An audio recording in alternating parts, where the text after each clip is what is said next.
With this, we conclude the session for all the Paramashivoham Level 1 participants. Thank you all so much for joining. And we're going to move on to the Dvitiya Vinyasa Krama with the Paramashivoham Level 2 and 3 participants. For all the Level 1 participants, the next Acharya is going to start their session very soon, so stay tuned. Drink some water and get ready for another exciting day of Paramashivoham Level 1. With this, let's continue with the next asana of the sequence, which is Yathasana Ishtasana. Sit in a comfortable position, which brings ease to your physical and mental space. As you keep your hands on top of the knees in Bindu Mudra, visualize Swamiji in your inner space. Breathe in Samana Kumbhaka, inhale into your stomach and hold your breath. Visualize a flame being kindled in your stomach as you perform the Mula Bandha and internally chant Om Nithyananda Paramashivoham. पर्यङ्कं तत्समाख्यातं यथसंस्थं यथा स्थितिः. Next up is Samasana. In a cross-legged position, with your hands on top of the knees in Bindu Mudra, inhale and exhale as deep as you can again and again. Visualize Swamiji in this asana, Samasana. इदानीं गर्भिणीनां योगाभ्यासो यथा लघु सुखप्रसवलाभाय प्रोच्यते प्राक्तने पथि. Next up is Muktasana. Now place your left heel against the perineum and the right foot on top of the left foot. Place your hands flat on your knees as you gaze to your nose and visualize yourself as a sage liberated by the Supreme Pontiff of Hinduism. निपीड्य सेविनीं सूक्ष्मां दक्षिणेतरगुल्फतः वामं जाम्येन गुल्फेन मुक्तासनमिदं भवेत्. Next up is Siddhasana. Now maintain the same posture but gaze up towards your third eye and visualize Swamiji. स्थानुस्संयमितेन्द्रियोचलदृशा पश्यन् भ्रुवोरन्तरं चैतन्मोक्षकपातभेदजनकं सिद्धासनं प्रोच्यते. Next up is Siddhi Asana. Maintain the same posture. Engage all three bandhas, Mahamudra Bandha, as you shift your gaze down towards the ground in front of you, visualizing Swamiji in your inner space. वामपादके इडीजानो सेवनिमधितासकोठानो. Next up is Purvasana 2. As you maintain the position, place your hands on top of the knees in Bindu Mudra. Gaze to your third eye and visualize yourself as Lord Buddha. वामचरणपरिदक्षिणराखे एकजुगुति ऐसे विदिदाखे.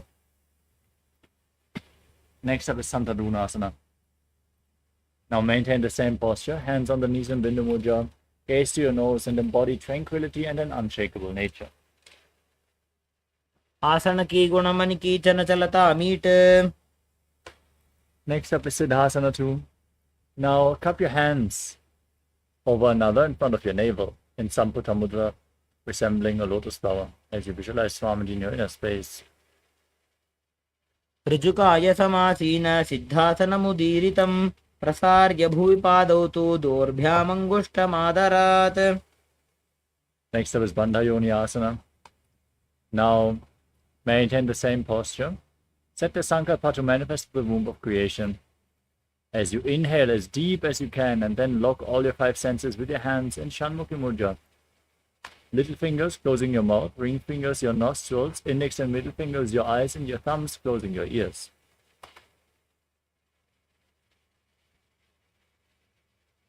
यत्र मध्ये महादेव बन्धयोन्यासने शृणु यत्कृत्वा खेचरो भूत्वा विचरेदीश्वरो यथा.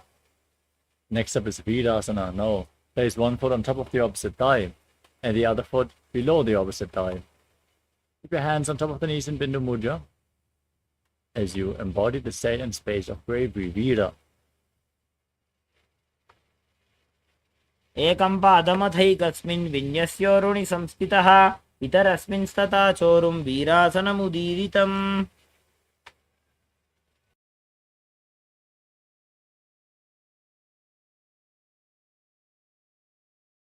The next asana is Valmikasana.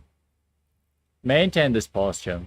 Shift your gaze up towards your third eye and visualize Sage Valmiki, the great poet and author of Ramayana.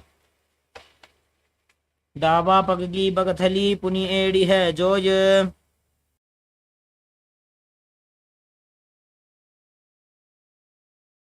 Next up is Yoni Mudrasana.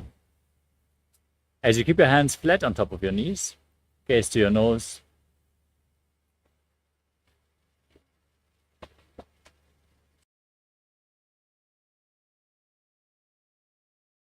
And visualize the Yoni Mandala, the visual representation of Devi Paramashiva Shakti herself, which is projected in the top right corner of your screen. दावा पगगी बगथली पुनि एड़ी है जोज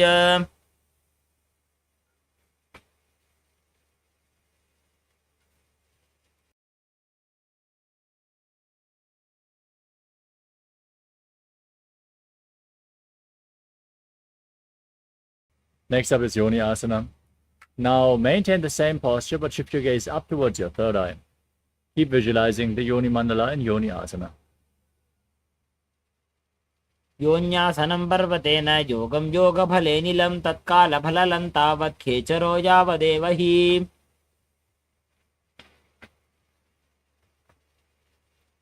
Next up is Padrasana 3.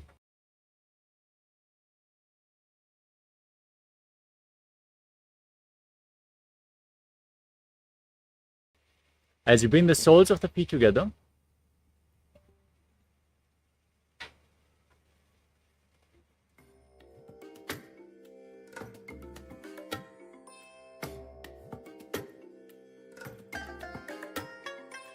I bless you all. Let you all open all your three eyes and manifest the powers of Mahasadashiva. Om Nithyananda Paramashivoham. Om Nithyananda Paramashivoham. Om Nithyananda Paramashivoham. Om Nithyananda Paramashivoham.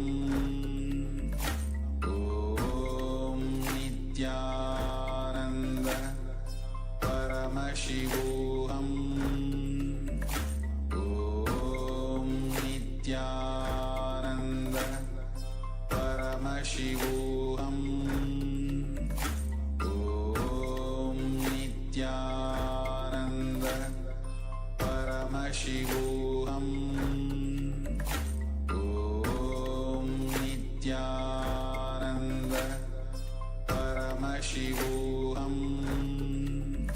Om Nithyananda Paramashivoham. Om Nithyananda Paramashivoham. Om Nithyananda Paramashivoham. Om Nithyananda Paramashivoham. Om Nithyananda. sorry for the technical glitch. We are back now. Let us continue with Padrasana 3. As you keep the soles of the feet together in front of your body, heel close towards your perineum. Hold the feet with both hands and gaze to your nose as you visualize yourself as Lord Veeravata. Engage Uddiyana Bandha and Mula Bandha and breathe in Samana Kumbhaka and Padrasana 3. गुल्भौ च वृषणस्यादः सीवन्त्याः पार्श्वयोः क्षिपेत् सव्यगुल्फं तथा सव्ये दक्षगुल्फं तु दक्षिणे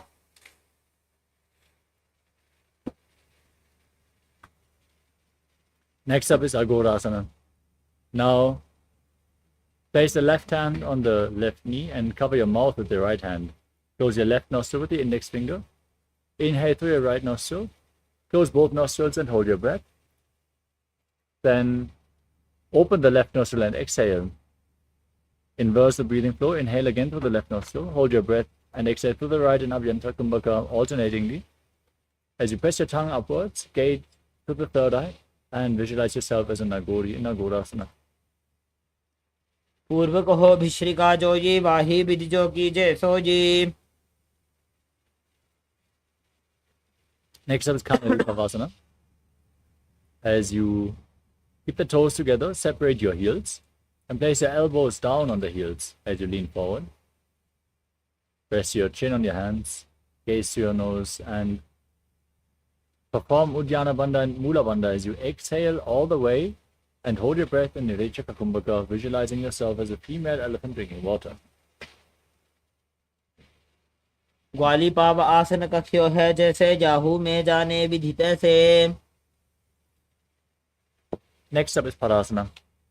Now raise your knees and bring your hands underneath the legs.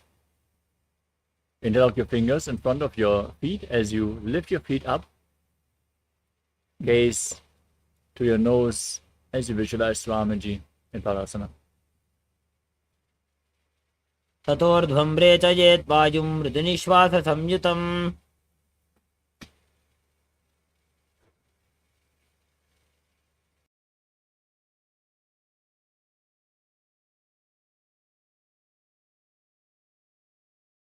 The next asana is Gopi Chandasana. Now interlock your fingers around the toes and pull them up against your chest as you gaze to the tip of your nose, embody the stage and space of a king.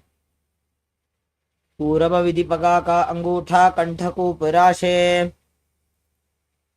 Next up is Uddarasana. Now scoop your hands below the feet, interlock your fingers around the toes, and lift your feet up against your chest as you gaze to your nose and visualize your body free from any defects.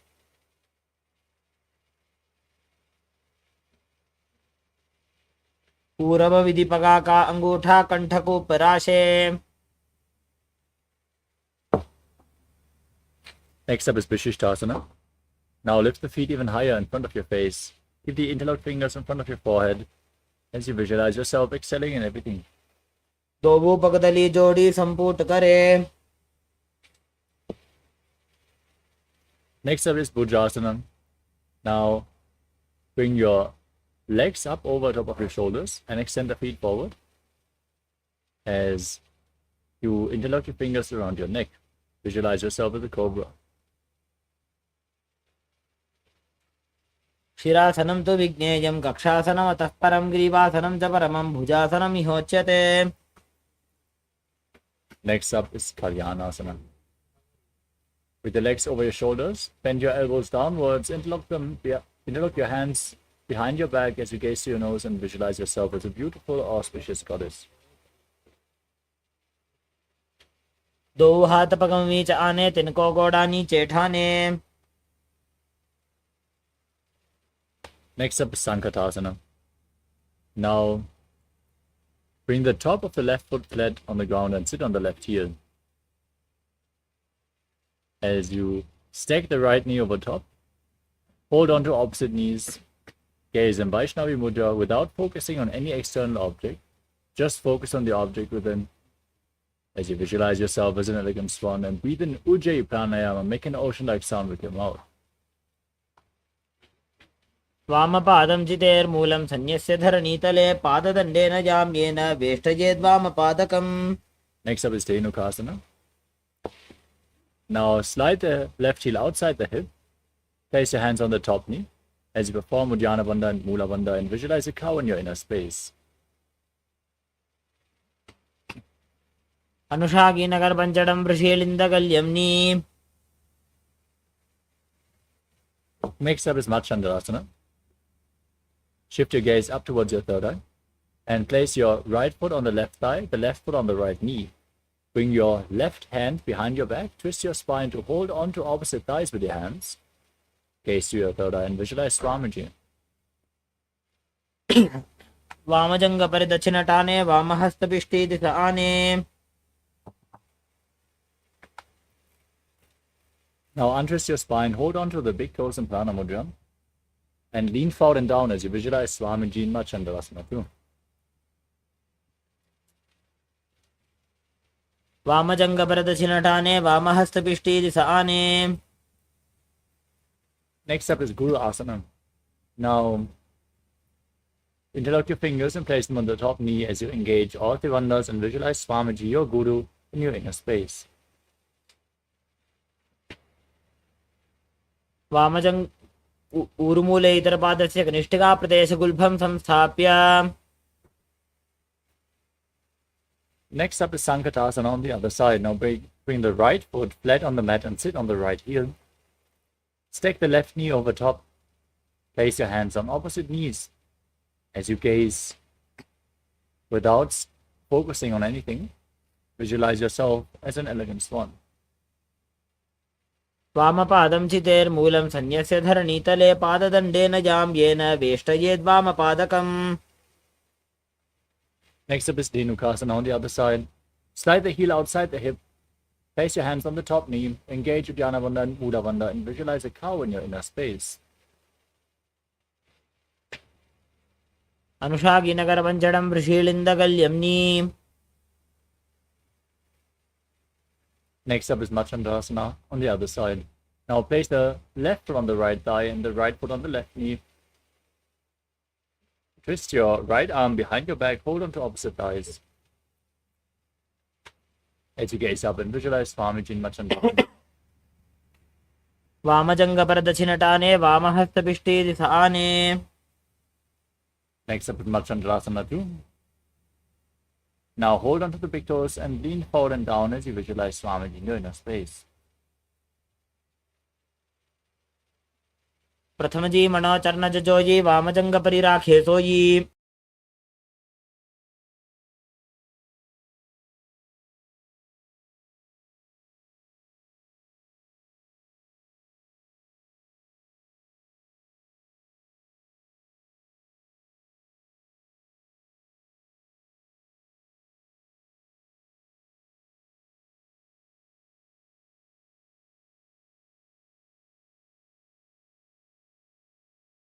Now interlock your fingers and place them on the top knee. As you engage all Trivandhas and visualize Swamiji, your Guru, in your inner space in Mahamudra, performing Mahamudra Bandha in Guru Asana. ऊर्मूले इतरपादस्य कनिष्ठिकाप्रदेशगुल्फं संस्थाप्य.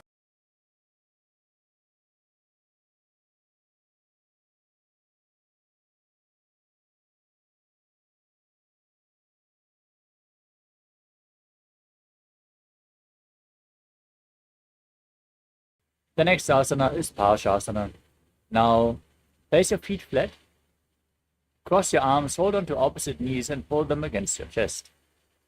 Press your tongue upwards in Kechari Mudra, along your nasal tract if you can, as you gaze to your third eye and visualize Swamiji in your inner space.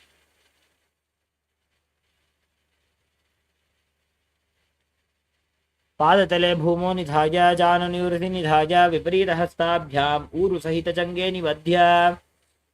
Next up is Bodha Shukasana. As you hold on to opposite wrists, place your chin on the knees, gaze to your nose. Keep your tongue up, visualize Swamiji. Visualize yourself residing in an abode of bliss in Bodha Shukasana. दोवूपकदली भूपरिधरे कोरमाहिली ऐसे करे कोरमिलायी उकड़बई से जंगा छाती अग्रणी वैसे. Next up is Kudakatasana. Bring your hands underneath your knees. Hold on to opposite elbows. As you gaze to your nose and visualize Swamiji in your inner space. दो हाथ पग बाहर ल्यावे घोड़ा नीचे ले टहरावे.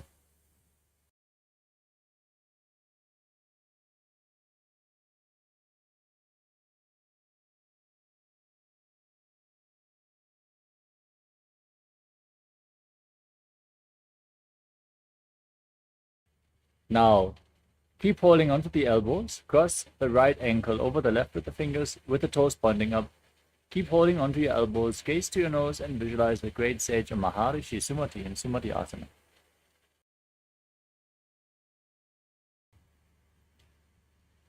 मूलद्वारि धरती परिठाने डावापक परिदछपद आने. Next up is Dandasana. Now extend your legs out straight. Interlock your fingers, raise your arms up above your head with the wrists pointing outwards, gaze to your nose, and visualize Swamiji in your inner space as you engage all tribandhas. इदानीं गर्भिणीनां योगाभ्यासो यथा लघु सुखप्रसवलाभाय प्रोच्यते प्राक्तने पथि.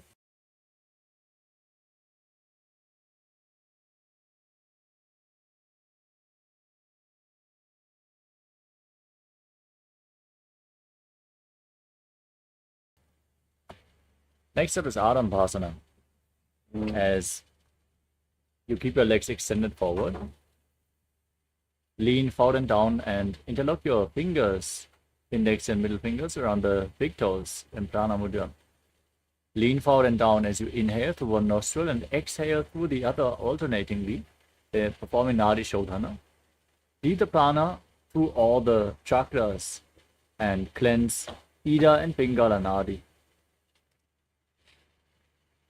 दोवू पग मिलिबा पथारी पका का अंगूठा पकड़ी लीला टकोड़ा लगावे.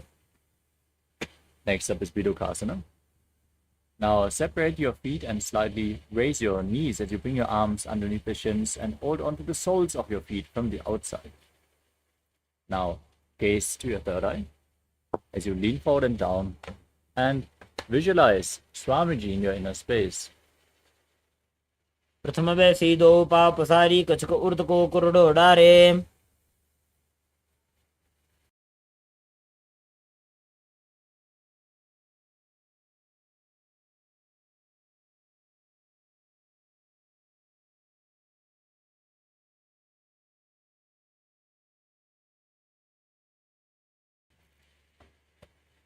Next up is Jalandhari Pavasana.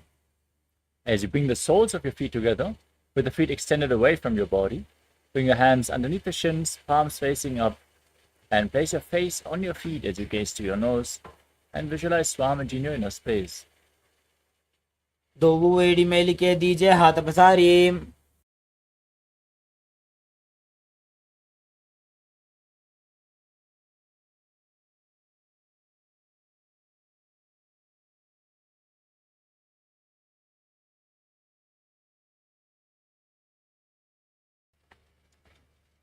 The next asana is Urdhva Vashimatanasana.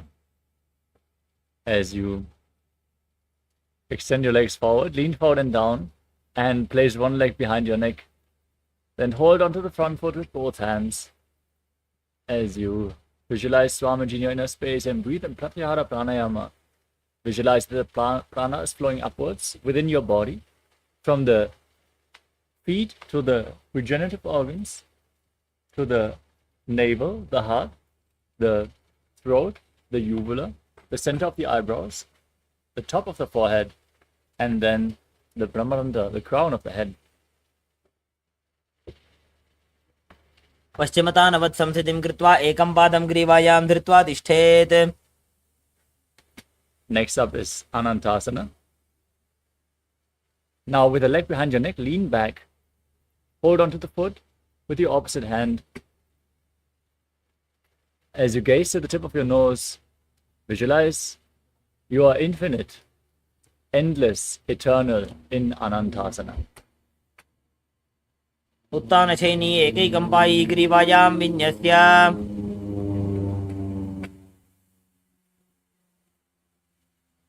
Now roll onto the side, holding onto the foot behind your neck. Rest on your side as you gaze to the nose and feel in complete control in Ankushasana. उत्तानशयित एकैकं पादं ग्रीवायां कुर्वन्. You move on to Dhrishasana as you lay on your back. Now pull your knees up towards your chest and circle your legs with your arms. Squeeze your body into a ball and rock your body from side to side. Visualize the prana flowing upwards in golden light and Pratyahara Pranayama as you visualize Swamiji in your inner space. उत्तानशयित एकैकं पादं ग्रीवायां कुर्वन्. Now repeat Urdhva Vashimatanasana on the other side. Now lift the other leg behind your neck and lean forward and down as you visualize Swamiji in your inner space. पश्चिमतानवत् संस्थितिं कृत्वा एकं पादं ग्रीवायां धृत्वा तिष्ठेत्.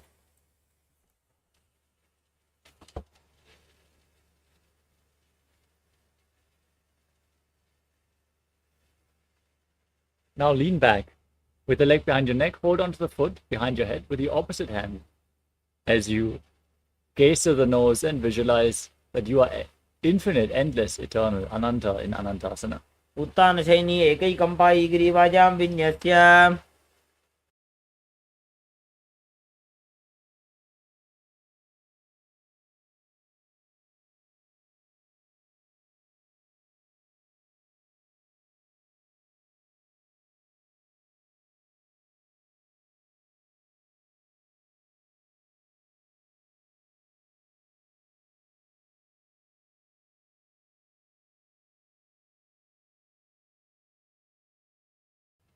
Next up is Ankushasana. From Anantasana, roll onto the side with the leg behind your neck. Gaze to your nose as you feel in complete control. उत्तानशयित एकैकं पादं ग्रीवायां कुर्वन्. Next up is Yoga Nidrasana. As you lay on your back, one by one, lift your legs up behind your neck. If you can't bring the legs behind your neck, you can just cross your legs in front of your body or bring them over your shoulders. Then bend your arms down and interlock them around your back as you gaze to your nose and visualize Swamiji in your inner space. पादाभ्यां वेष्टयेत् कण्ठं हस्ताभ्यां वृष्टबन्धनं तन्मध्ये शयनं कुर्याद् योगनिद्रा सुखप्रदा.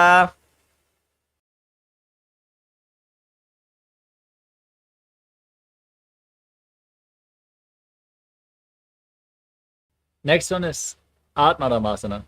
With your legs up, now interlock your fingers around your neck as you gaze to your nose and visualize Lord Vishnu blessing you from within.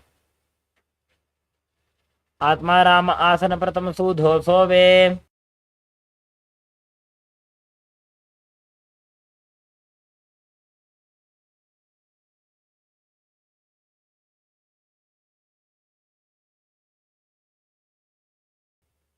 Next up is Kochikasana. As you lay on your back, extend your arms out to the side at shoulder level and pull your knees against your chest with the soles of the feet facing towards the sky. Gaze to your nose as you visualize Swamiji and breathe in Pratyahara Pranayama. दो हाथ सीधा सा करे तेन सो ube Sapa करे. The next asana is the Jatara Parivritti. This asana consists of 3 steps. Let us perform all 3 steps and then repeat them on the other side.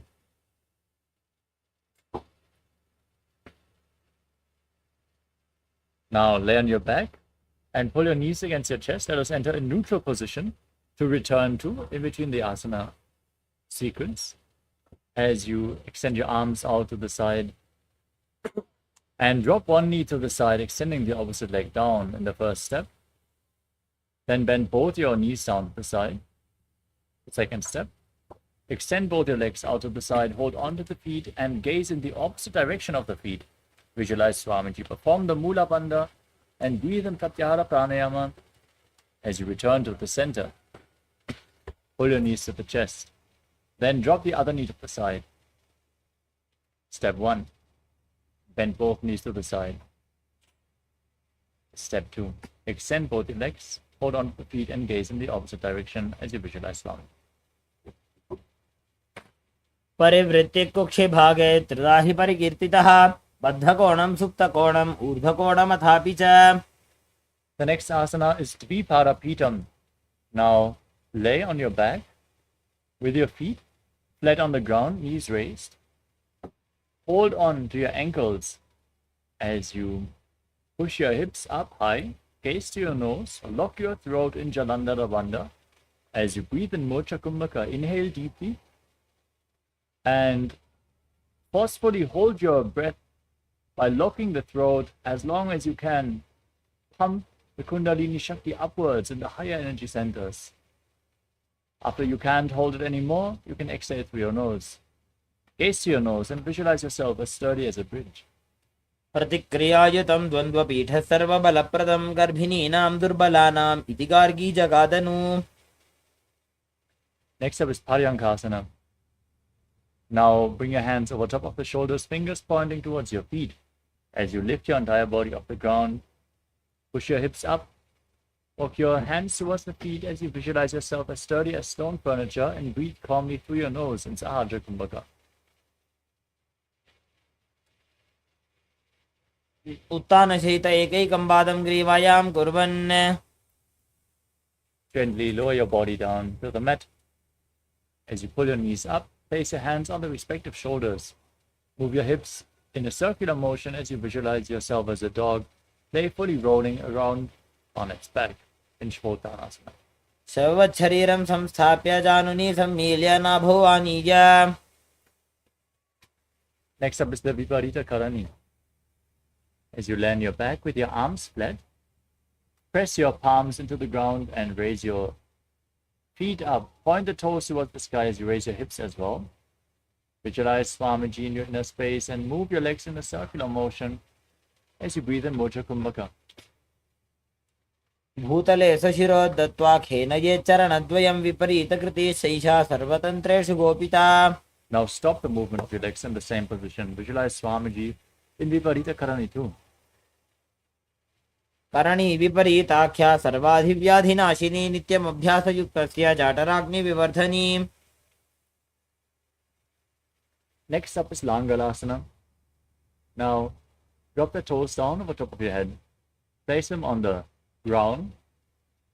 As you interlock your fingers behind your back in Parasha Mudra, press your hands into the mat as you visualize yourself as a plow.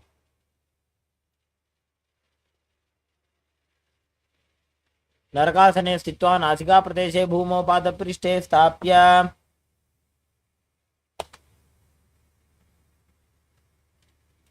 The next asana is Shaita Paschimottanasana.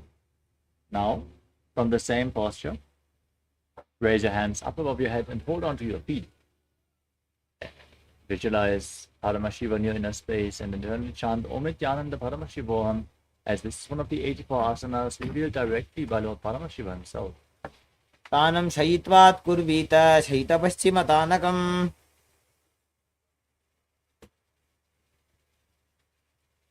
Next up is Supta Konasana. Now bring your hips above the shoulder level and then separate your legs wide to the side as you visualize Swamiji in your inner space.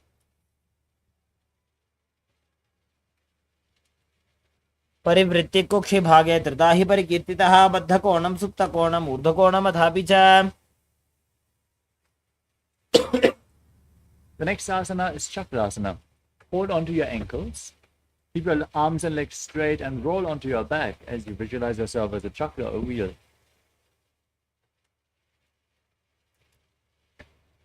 शवासनस्थद्वौ पादौ कुर्यान्मस्तकतः परो व्युत्क्रमेण ततः शीघ्रमेतत् सर्वस्य साधनम्. Now raise your legs up vertically and hold on to the big toes in Prana Mudra. As you then separate your legs wide to the side, visualizing Swamiji in Supta Prasarita Parangushtasana. उत्तानपादं क्रौञ्चं च मरीचिं वीरभद्रकं नटराजं त्रिकोणं च सुप्ताङ्गुष्ठप्रसारणे. Now join your feet back together. Keep holding onto the big toes in Prana Mudra as you visualize Swamiji and perform Ujjayi Pranayama in Supta Parangushtasana. उत्तानपादं क्रौञ्चं च मरीचिं वीरभद्रकं नटराजं त्रिकोणं च सुप्ताङ्गुष्ठप्रसारणे. Now cross your legs into Padmasana and hold on to opposite elbows above your head as you lay flat on your back. Gaze to your nose as you visualize Matsya, the fish avatar of Lord Vishnu in Matsyasana. मुक्तपद्मासनं कृत्वा उत्तानशयनं चरेत् कूर्पराभ्यां शिरो वेष्ट्या मत्स्यासनं तु रोगः. Next up is Parasharamasana. Now keep your legs in Padmasana and place the back side of the right hand on top of the left palm, palms facing up above your head. As you visualize Lord Rama in your inner space, gaze to your nose. प्रथम करे पद्मासन आछे, सूधो सोवे भूपरि पाछे. Next up is Sarvangasana. From the same position, now lift your knees and your hips off the ground, supporting your lower back with your hands. Keep your body weight balanced on your elbows as you tuck your chin to the chest in Jalandhar Bandha. Breathe in Mocha Kumbhaka. Gaze to your nose and visualize Swamiji in your inner space. अथ वक्षेत्र संक्षेपात् सर्वांगासनमुत्तमं यत्कृत्वा योगनिपुणो विद्याभिः पण्डितो यथा. Now you can unlock your legs. Place one foot on top of the opposite thigh and pull the opposite knee against your chest as you raise your arms up above your head, hook your fingers forward, gaze to your third eye, lock your chin to the chest and visualize yourself as a scorpion in Vrishchikasana. प्रथमशेन सूधो शीशिकेशिकी सन्धि सुदाखे. Now place the other foot on the opposite thigh. Repeat Vrishchikasana on the other side as you visualize yourself as a scorpion.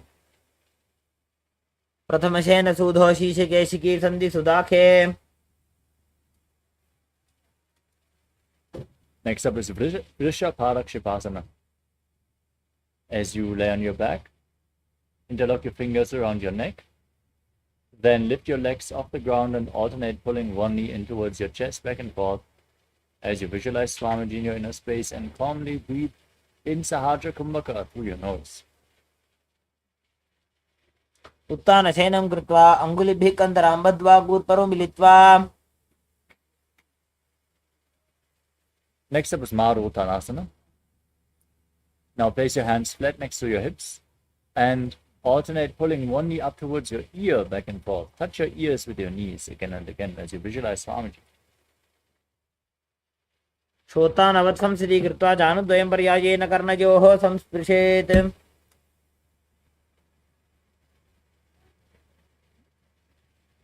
Next up is Vrikasana. As you lay on your back, place your feet flat and then stand up and lay back down again and again, visualizing yourself as a wolf. उत्तानशयनं कृत्वा पादतलाभ्यां भूमिं धृत्वा. As you lay on your back, kick your legs up and roll over again and again. Visualize Swamiji.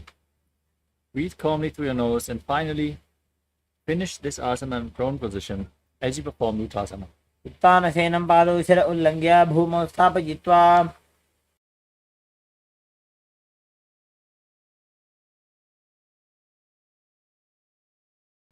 As you lay on your stomach, keep your hands next to the shoulders. Contract your lips, make a whistling sound like a flute on the inhalation. As you visualize yourself as a chariot carrying warriors into a bed for Dharma on your chariot back in Saratasana. निब्जं शयनं कृत्वा नाभिं भूमौ निधाय सम्बुद्धस्ताभ्यां भूमिवष्टभ्य.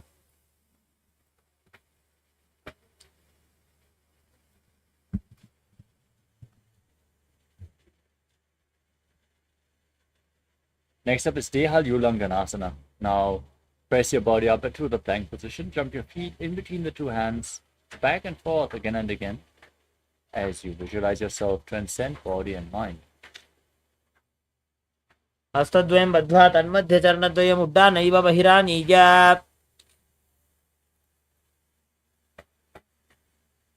Next up is Chatyasana. Now lean forward and down, place your hands flat on the ground and walk around on hands and feet as you visualize yourself as a wise 60-year-old elephant. अथ जात्यासनं वक्षे येन जातिस्मरो भवेत् हस्तान्त्रिभूमौ च गमनम् आगमनं ततः.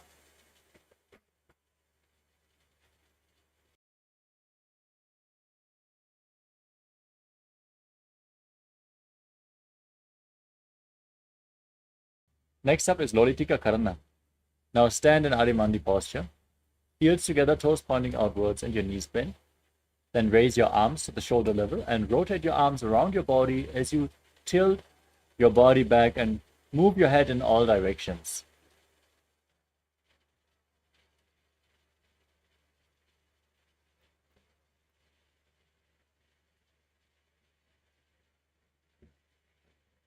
Next up is Sarabhasana.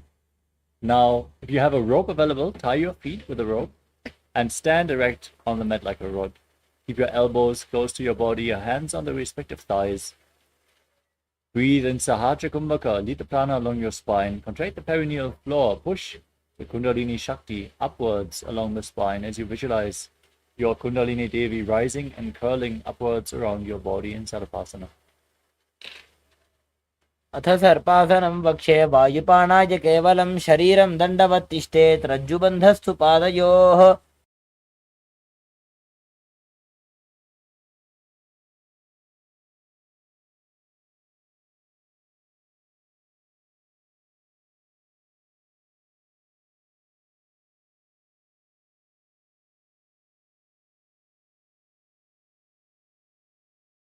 Next up is Ushta Sadhanasana. As you stand on the mat, lean forward and down, and step your toes onto your fingers as you wrap your hands into fists and walk around on the mat, visualizing yourself as a camel. मुष्टिकनिष्ठिका प्रदेशेन भूमौ निधाय उपरि पादतले संस्थाप्य. From the same posture, now hold your toes from the outside. Keep your hands in fists and walk around on the mat, visualizing yourself as a horse, Ashva, in Ashvasana. मुष्टिकनिष्ठिका प्रदेशेन भूमौ निधाय उपरि पादतले संस्थाप्य. Next up is Kapota Nitakasana. As you stand on the mat with the heels together, interlock your fingers behind your back and pull the hands down towards your calves. Lean back, tilt your head back, open up your chest as far as you can. Breathe deeply through your nose in Sahasrara Kumbhaka and relax in this posture as you visualize yourself as a soaring bird diving. पादतले भूमौ निधाय पृष्ठभागेन हस्तौ जङ्घापर्यन्तं नीत्वा.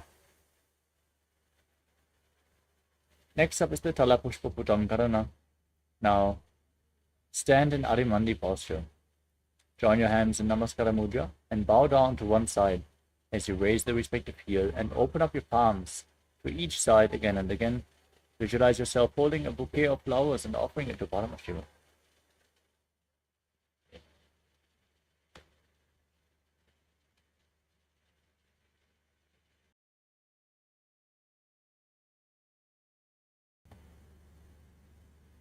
The next asana is Khadgasana.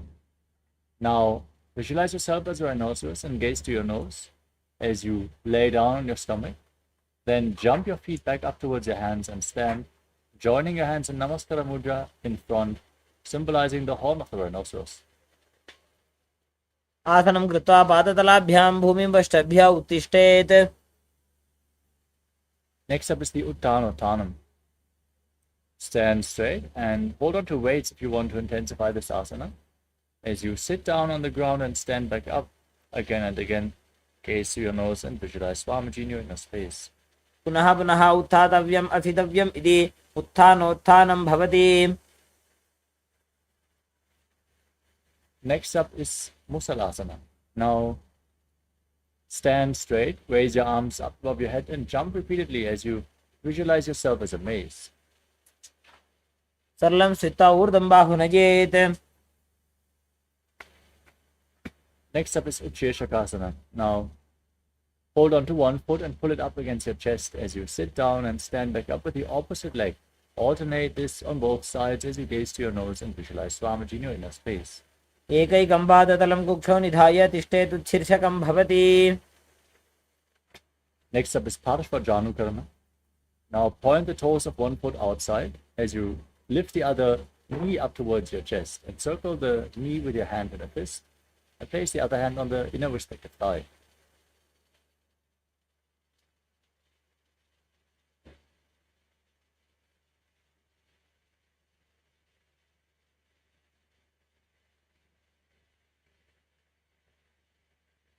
Next up is Tandavasana.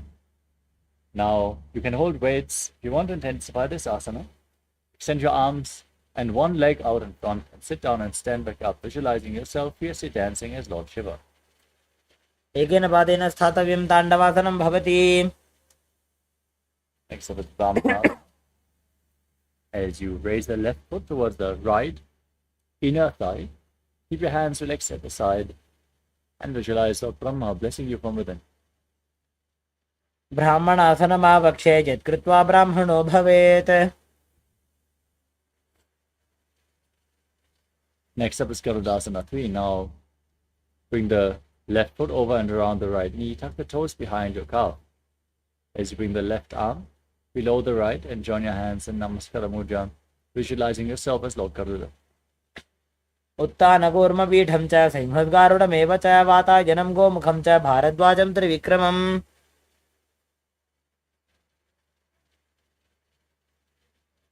Next up is Ekapadasana. Now place the left foot onto the right thigh. Keep your hands relaxed by the side as you visualize Swamiji in your inner space. दक्षाङ्घ्रिं वामपादस्य जङ्घोपरि निधाय च. Next up is Dhruvasana, the pole-star posture. As you hold onto the left big toe, extend the leg out to the side and rotate quickly on the standing leg. Visualize yourself as the North Pole star. एकेन हस्तेन दण्डरूपस्य एकस्य पादस्य अग्रं धृत्वा.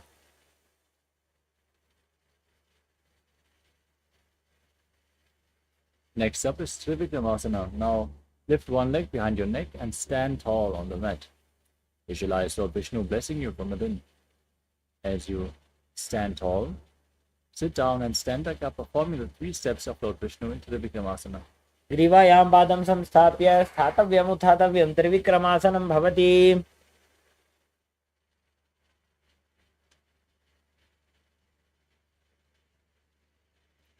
Next up is Parshvajanukana on the other side. Now lift the other knee up towards your chest and hold it with your hand like this.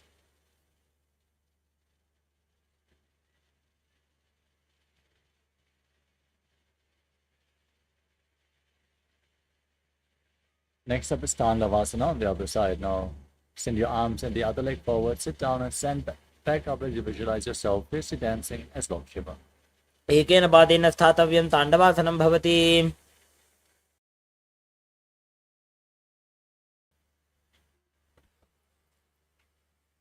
Next up is Brahmanasana on the other side. Now raise the right foot to the inner left thigh. Keep your heel at the perineum. Your hands relaxed by the side as you visualize Lord Brahma blessing you from within. ब्राह्मणासनमावक्षे यत्कृत्वा ब्राह्मणो भवेत्. Next up is Garudasana 3. Now bring the right foot over and around the left knee. Tuck the toes behind. Join your hands in Namaskara Mudra as you bring the right arm below the left. And visualize yourself as Lord Garuda. उत्तानकूर्मपीठं च सिंहद्गारुडमेव च वातायनं गोमुखं च भारद्वाजं त्रिविक्रमम्.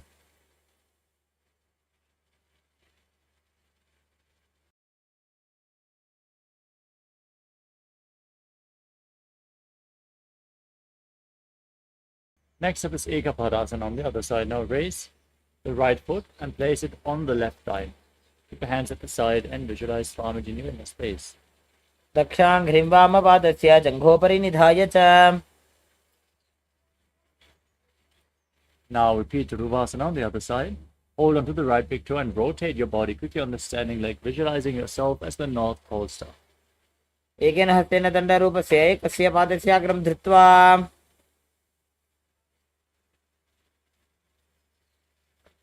We move on to Trivikramasana on the other side. Now raise the other leg behind your neck. Stand tall, sit down and stand back up as you visualize Lord Vishnu. ग्रीवायां पादं संस्थाप्य स्थातव्यम् उत्थातव्यं त्रिविक्रमासनं भवति.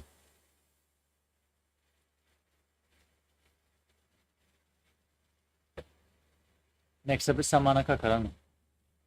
Now stand in Arimandi posture and keep your hands relaxed by the side, slightly extended away from the body, fingers pointing one by one.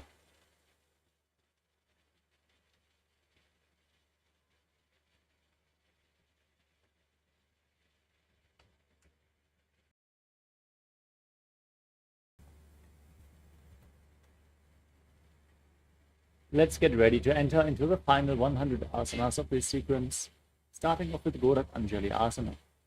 Now, squat down and from the outside in, bring your hands in between the thighs and calves.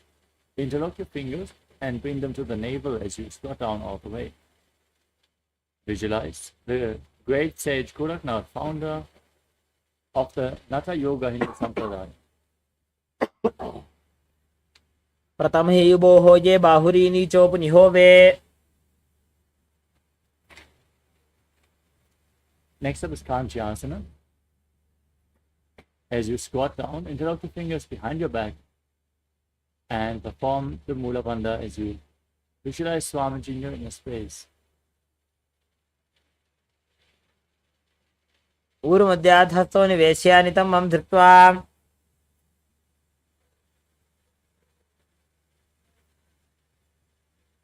Next up is Bhairava-asana. Now bring the soles of the feet together. Interlock your fingers behind your back and gaze down towards your navel as you visualize Bhagavan Bhairava, the Lord of Time.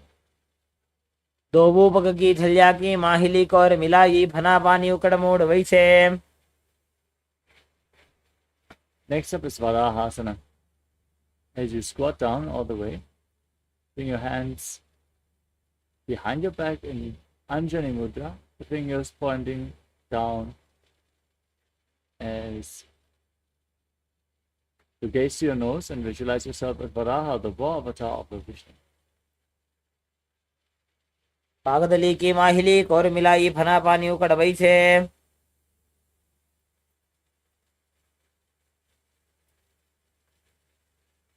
Next up is Pripittasana. Now hold on to the big toes in Prana Mudra and raise your hips to the same level as your knees. As you visualize Swamiji in your inner space and move the prana freely in Jivachala Kumlaka.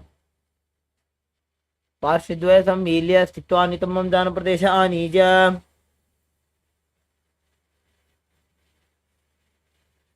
Next up is Bakhasana.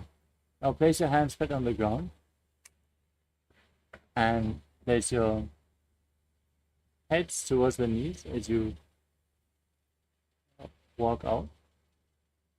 As you lean forward, place your hands on the arms towards your armpits, visualizing yourself as a crow as you balance on your arms in Bakhasana. हस्ताभ्याम अवनिमवष्टभ्याम.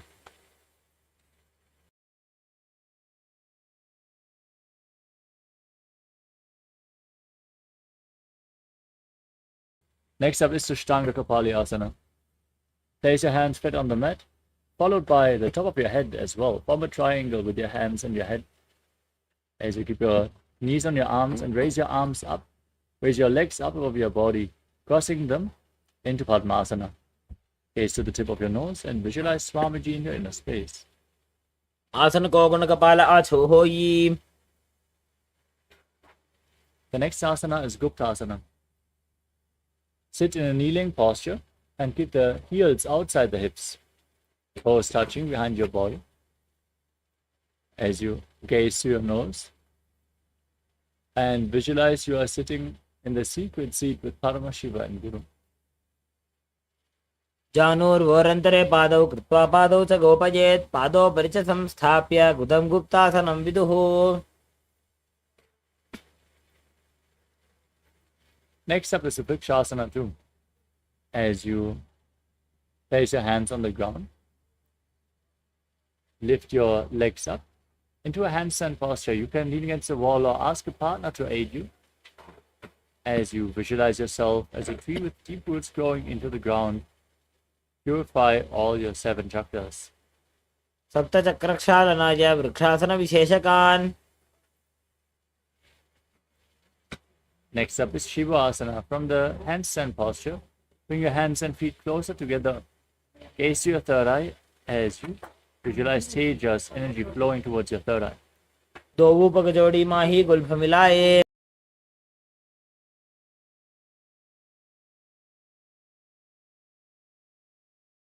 Now place your hands on the mat. Step your feet back into a plank position as you lower your body down to the ground and push it back up again and again, visualizing yourself as a fish in Matsyasana.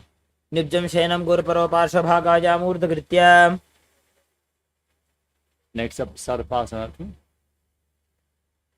As you place your hands on the hips, lift your head and chest from left to right, and move and visualize your body like a snake. निब्जं शयनं कृत्वा हस्तौ नितम्बं संस्थाप्य पादौ दीघीकृत्य.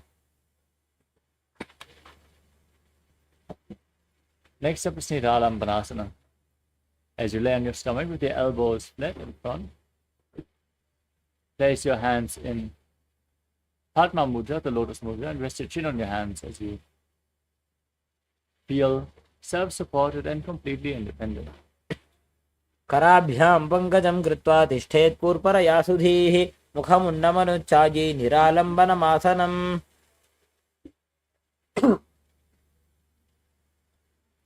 Next up is Chakrasana. As you place your hands flat on the ground, bend your knees and bring your feet upwards. Then straighten your arms, push your upper back towards your feet as you tilt your head back. Visualize yourself as an umbrella protecting your guru from the sun rays. अध्यासनवस्थित्वा हस्ततलाभ्यां भूमिमुष्टभ्य. Next up is Vajrasana. Now come to a kneeling posture and extend your arms out in front as you place your palms and your forehead on the ground. Gaze to your nose and visualize yourself as Vajra, the weapon of Indra, symbolizing indestructibility. इदानीं गर्भिणीनां योगाभ्यासो यथा लघु सुखप्रसवलाभाय प्रोच्यते प्राक्तने पथि.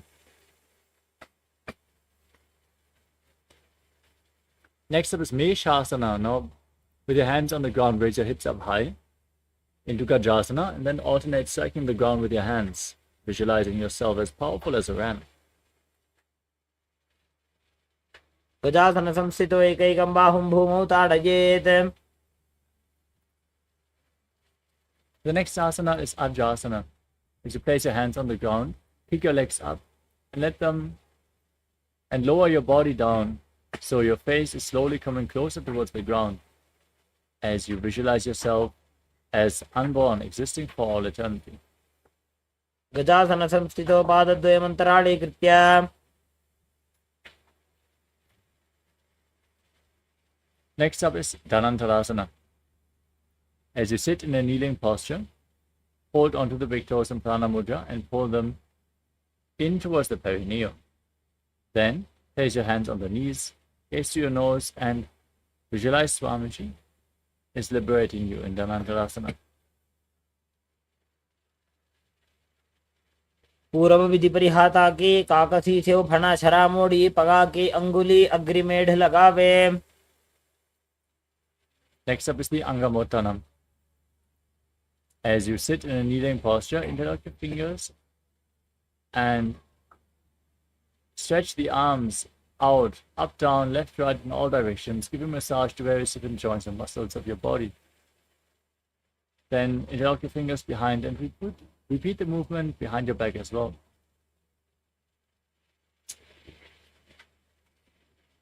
हस्तयोः अङ्गुलेर्बद्ध्वा हस्तयोर्मध्यात् सर्वमङ्गं निष्कासयित्वा.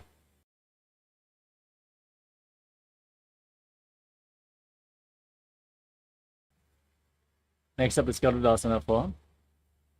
Now place your feet outside the hips, toes pointing to the side.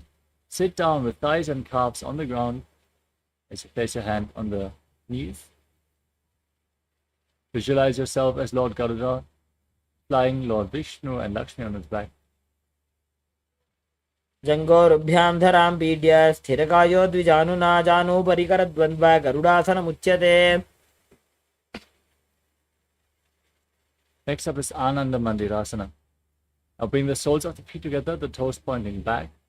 Hold on to your ankles as you place the front of your buttock on the ground. Visualize yourself residing in the blissful space of a temple in Ananda Mandirasana. अथ वक्षे वीरनाथ आनन्दमन्दिरासनं यत्कृत्वा अमरो धीरो भवत्येवेह साधकः.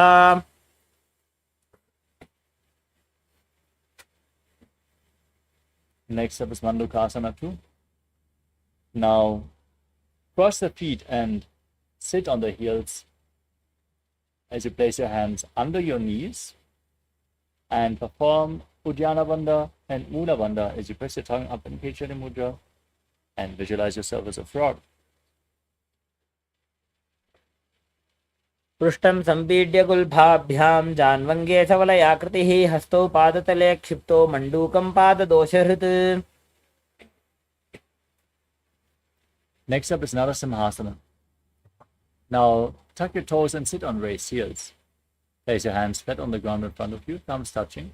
Form a triangle with your hands as you gaze to your nose and stick your tongue out, exhaling forcefully again and again as you visualize yourself as Lord Narasimha, the Lion Man avatar of Mahavishnu. दोबू फणापाणी होए वैसे AD Mailer गुदानी वैसे समशरीरनी काट हरावे NASA अग्र दृष्टि को ल्यावे. Next up is Vrishtakasana. Now sit on the raised heels. Cover your mouth with both hands. Bring the thumbs underneath the teeth. Close your mouth and inhale through the hollow of your throat. Exhale through your teeth as you gaze to your nose and visualize yourself as Devi, victorious over all your fears.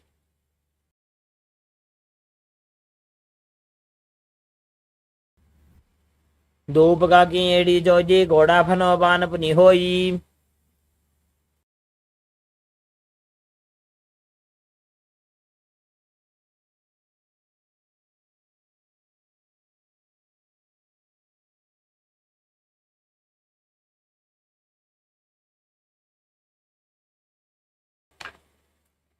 Next up is Makadasana. Now place the top of your feet flat on the ground, the soles of the feet together, toes pointing back, and sit on the heels as you mimic a monkey stretching itself.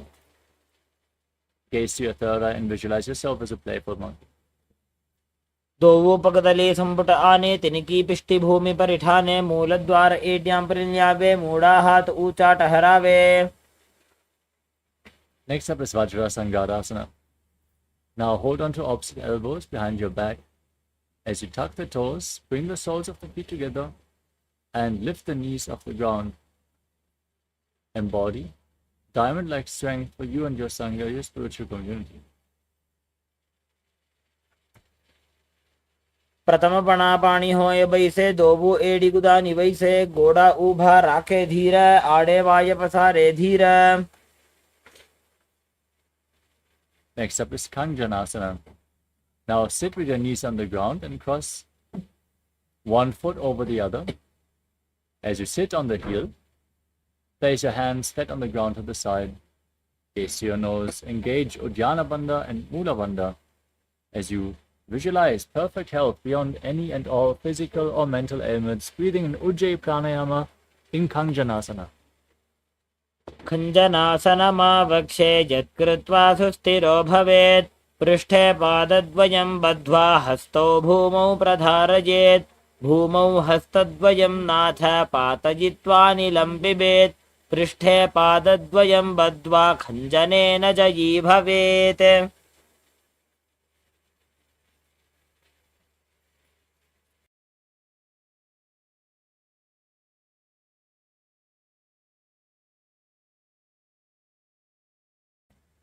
Next up is Kurmasana. Now place your hands on top of the knees and make your upper body and neck stiff like the shell of a turtle as you visualize yourself as a turtle with a stable body and mind to live for centuries, gazing to the nose in Kurmasana. गुल्भौ च वृषणस्याधो व्युत्क्रमेण समाहितो ऋजुकाय शिरो ग्रीवं कूर्मासनमितीरितम्. Keep your hands on the knees, but relax your upper back and neck as you gaze to your nose. In Yogasana, visualizing Swamiji in your inner space. उदं नियम्य गुल्भाभ्यां व्युत्क्रमेण समाहितः योगासनं भवेदेतदिति योगविदो विदुः. Next up is Vijyogasana. Now stand on your knees and cross your feet behind. Bring the feet towards the opposite knees as you gaze to your third eye. Hold the calves with the fingers inside and the thumbs outside. And visualize a space of eternal oneness Advaita with your Guru as you gaze up in Vijyogasana.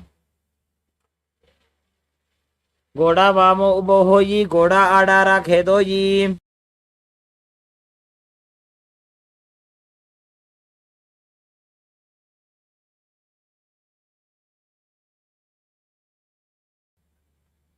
Next up is Ushtasana too.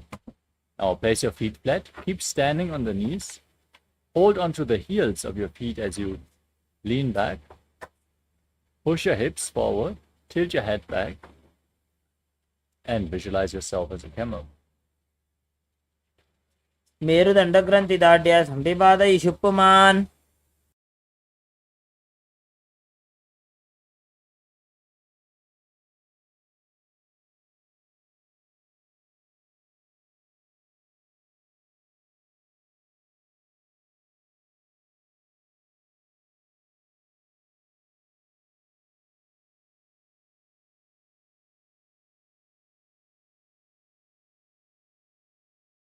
Next up is Jatyasana 2. As you hold the soles of the feet, lean back and place your elbows and the back of your head on the mat. Gaze to your nose as you visualize yourself as a lotus blooming. दो AD संपुट करे सोले मूलद्वारित रिधरे. Next up is Viratasana. Now place your back on the ground and rise back up again and again. You can use the support of your hands if needed. As you gaze to your nose and visualize the healing and liberation of all causal, subtle forms of your body in Viratasana. जंगा पृष्ठभूमो निधाय जंगोदरयोः ऊरुनि संस्थाप्य. Next up is Kapotasana. As you bring your hands over top of your shoulders, hold on to the feet and bring your head in between the feet as you visualize yourself as a beautiful dove. Push your hips up high. मेरुदण्डग्रन्थिदाढ्य सम्पिपादयिषु पुमान्. Next up is Svadasana. Now stand on your knees with the toes tucked. Hold on to opposite elbows as you gaze to your nose. Visualize Paramashiva in your inner space. Internally chant Om Nithyananda Paramashivoham. In Varasana, the boon-fulfilling posture, receive your boon from Paramashiva. जाननी भूमौ संस्थाप्य हस्ताभ्यां बाहु परस्परं धृत्वा.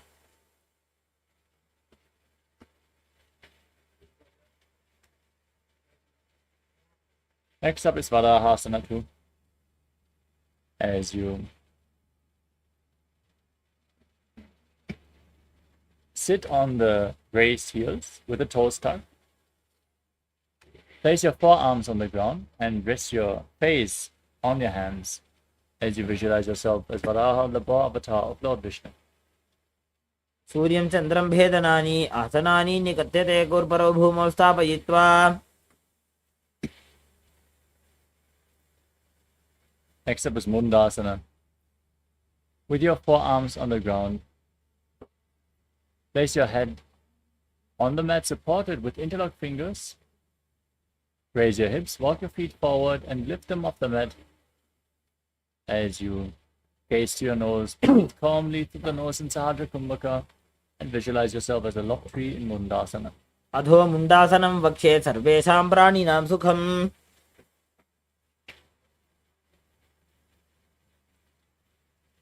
Next up is Andhasana. In a kneeling position with your feet flat, bring your head in between the knees and hold it with both hands, elbows outside the knees. Now, inhale through the nose and exhale through your mouth as per your capacity as you gaze to the nose and visualize Swamiji in your inner space. प्रथम पगधली समटहरावे कोरमाहिली उभे मिलावे. Next up is the Viparita Shalabhasana. Lay down on your stomach and extend your arms up above your head. Hold on to weights if you want to intensify this asana. Then raise your legs, your arms and your chest off the ground and hold. Keep your core, your lower back, your upper back, your glutes engaged intensely as you visualize yourself as a locust. सलभासन भेदाश्च नटभेरुण्ड नामके गण्डभेरुण्ड सहिते शीर्षदण्डासनं तथा. Next up is Kapalasana. As you place your forehead on the ground, your palms flat next to your hips, lift your legs up and visualize the skull representing the mind with purified thoughts and a strong will to attain enlightenment in Kapalasana, the skull posture. कपालं भूमो निधाय ऊर्ध्वं पादौ नयेत्.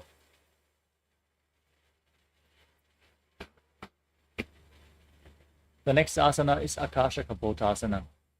Now, bend your knees and push your hands into the mat. Lift your legs up over top of your body and try to place your feet on the ground in front of your face as you visualize yourself as a free and open dove.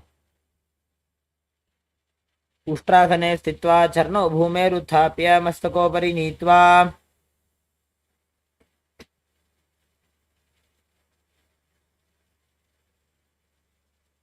Next up is Chatakasana. Now sit in a kneeling posture and place your forearms on the ground in front of your body. Place your navel on the knees and breathe calmly through your nose as you visualize yourself as a sparrow. कूर्वरपर्यन्तौ हस्तौ धरामौष्टभ्य जानुनी नाभौ संकुञ्च्य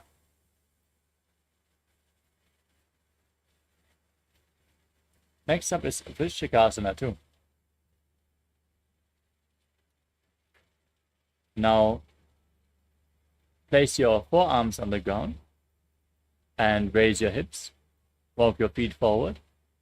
Align your hips with the shoulders and then lift your legs up over top of your body. As you bend the knees, try to touch the back of your head with your feet as you visualize yourself as a scorpion. विच्छेव पुच्छप्रतिमाङ्घ्रिभाषणे धृत्वा स्वशीर्षे चिबुकं विधार्य कौ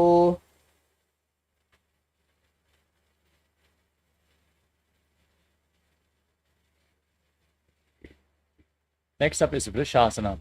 In a kneeling posture, sit on the right heel as you keep the left foot outside the hip, toes pointing to the side. Visualize yourself as a bull as you forcefully inhale through the nose, hold your breath for a short while, and then again slowly exhale through your nose in Vrishasana. याम्यगुल्फे पादमूले वामभागे पदेतरं विपरीतं स्पृशेत् भूमिं वृषासनमिदं भवेत् Now place your hands on the ground and lift your entire body off the mat. Now cross the toes of the left foot over the right and visualize Swamiji in your inner space. लोलासनं सदा कुर्यात् वायुलोलापघातनात्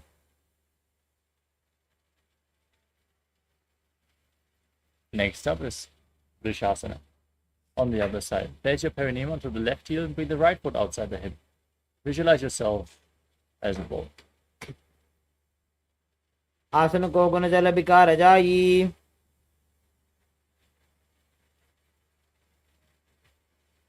Next up is Balagunasana. Now tuck the toes of the left foot and sit on the left heel. Place the right foot flat with the knee against the chest, hands on the respective knees. Now visualize Balagunahai, one of the 84 siddhas in your inner space. आसन को गुण जल विकार जाई Next up is Grahasana. Stand up and squat down as you bring your arms in and around the legs, holding onto the ankles from the outside as you visualize yourself as the entire planet. पादतले भूमौ संस्थाप्य जानुमध्ये गुरुपरौ स्थाप्य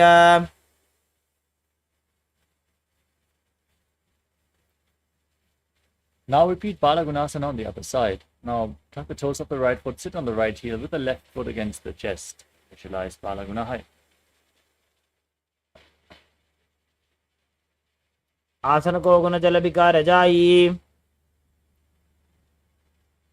Next up is Utkatasana. Now step both the feet in and sit on raised heels. Keep your knees together and place your hands on top of the knees, holding on to weights if you want to intensify this asana as you visualize Swamiji in your inner space. पिजास्पिजोस्ति यत ऊर्वजानु यत्रासने पादतलद्वयोपरि Next up is Vajrasangadasana too. As you sit on raised heels with the soles of the feet together, the knees separated, hold on to opposite elbows behind your back and visualize Swamiji in your inner space. दोवो हाथ भूमि परिठाने कहुनी जाड़ी नाभिलक आने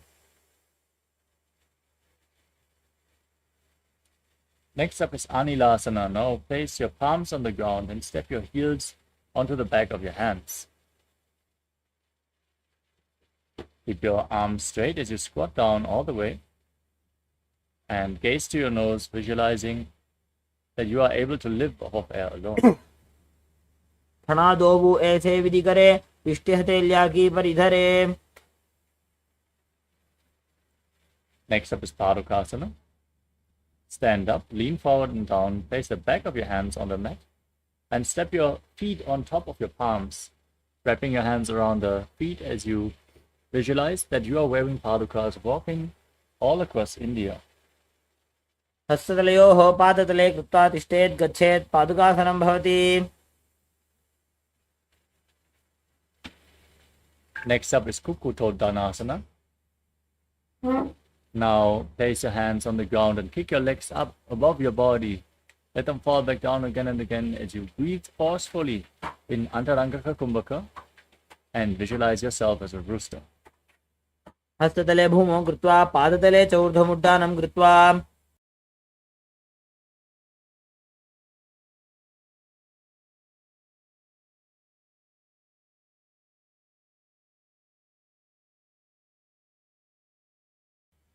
Next up is Viparita Nrityasana.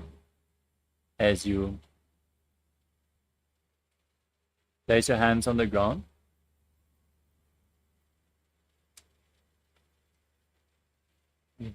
kick your legs up and move around on two hands dancing as you feel yourself become free of all inhibitions. हस्ततलाभ्यां भूमिं वष्टाभ्याम्.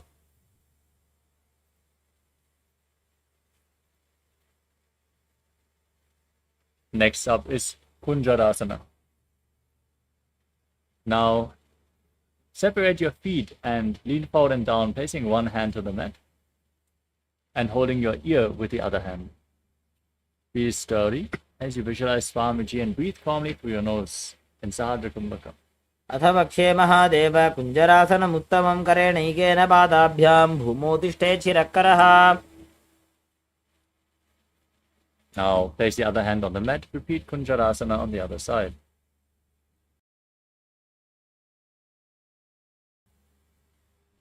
अथ वक्षे महादेव कुञ्जरासनमुत्तमं करेणैकेन पादाभ्यां भूमौ तिष्ठेत् शिरःकरः. Next up is Karambasana. Squat down all the way. Hold on to your ankles as you keep the heels close to your body and lift your feet off the mat. Visualize yourself as a Kadamba tree, papaya tree that promotes a long life. पार्श्विभ्यां भूमिं वष्टभ्य हस्तद्वयेन गुल्फौ धृत्वा तिष्ठेत् कदम्ब भवति.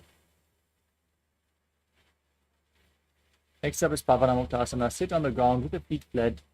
Cross your arms, hold on to opposite knees and fold them against your chest. Breathe calmly through your nose and visualize that any excess water is being released or balanced within your system. द्वयोस्तु पादयोः पाणिं लात्वा स्वस्वनितम्बके जानुनि वक्षसि साधुर्बभ्रति करबन्धनैः.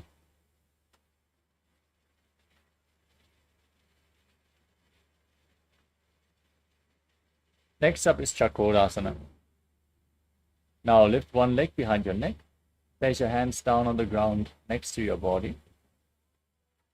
Extend the opposite leg forward and then lift your entire body off the ground as you gaze to your third eye and visualize yourself as a powerful source of energy. पूर्वदानं चतुष्पादपीठं वज्रासनं तथा. Next up is Dhanurasana 2. Now extend the right leg forward, hold on to the big toes of both the feet, and pull the left foot towards your ear as if you're pulling a bowstring back, as you visualize yourself as a bow. पादाङ्गुष्ठौ तु पाणिभ्यां गृहीत्वा श्रवणावधि.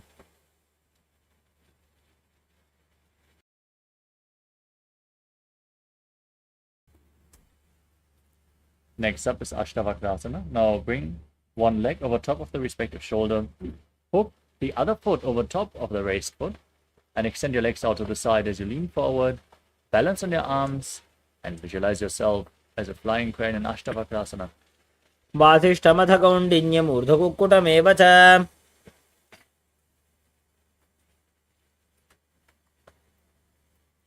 Next up is Pranasana.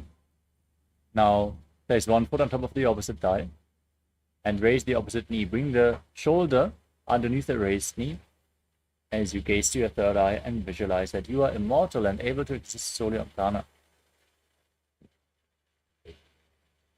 एतत् प्रभेदं वक्ष्यामि करोति यत् स चामरः एकपादमुरो बद्ध्वा स्कन्धेऽन्यत्पादरक्षणम्. Next up is Parshvamatsendrasana. Now bring the left foot outside the right hip and step the right foot over the left knee. Twist your left elbow around the raised knee, bring the left hand underneath the knee and interlock your fingers behind your back. Now gaze up and visualize Sage Matsyendranath, the master of Hatha Yoga. पार्श्वाभ्यां धृत्यते यास्तु पार्श्वमत्स्येन्द्रमुत्तमम्. Next up is Chakodasana on the other side. Lift the other leg behind your neck. Then place your hands on the ground. Lift your body up. Gaze to your third eye and visualize yourself as a powerful source of energy. पूर्वदानं चतुष्पादपीठं वज्रासनं तथा चकोरक्रौञ्चशलभभुजङ्गमपि वृश्चिकम्. Now repeat Dhanurasana 2. Now extend the left leg and pull the right foot towards your ear as you visualize yourself as a bow. Breathe in Sahadra Kumbhaka.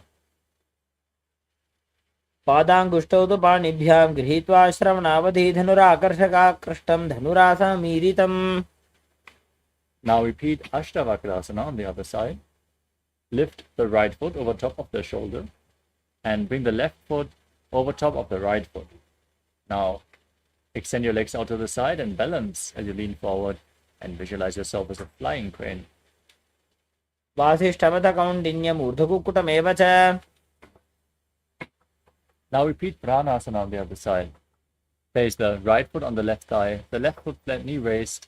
Bring the left shoulder underneath the raised knee and gaze to your third eye as you visualize that you are immortal and able to exist solely from prana. एतत् प्रभेदं वक्ष्यामि करोति यस्य चामरः एकपादमुरो बद्ध्वा स्कन्धेऽन्यत्पादरक्षणम्. Next up is Parshvamatsendrasana on the other side. Now bring the right foot to the left hip, the left foot over top of the right knee. Twist your right elbow outside the raised knee. Bring it below the knee as you interlock your fingers behind your back. Gaze to your third eye and visualize Sage Matsyendranath. पार्श्वाभ्यां धृत्यते यास्तु पार्श्वमत्स्येन्द्रमुत्तमम्. Next up is Ardha Paschimottanasana. Now extend one leg forward and bring the other heel against your perineum. Lean forward and down. Hold onto the front foot as in Paschimottanasana as you visualize Swamiji in your inner space. एकं पादं प्रसाद्य एकं पादस्य पार्श्वना Seoni सम्पीड्य. Next up is Crown Shasana. Now bring the right foot outside the hip. Hold onto the left foot and extend it up in front of your face with the knees straight as you visualize yourself as a crane.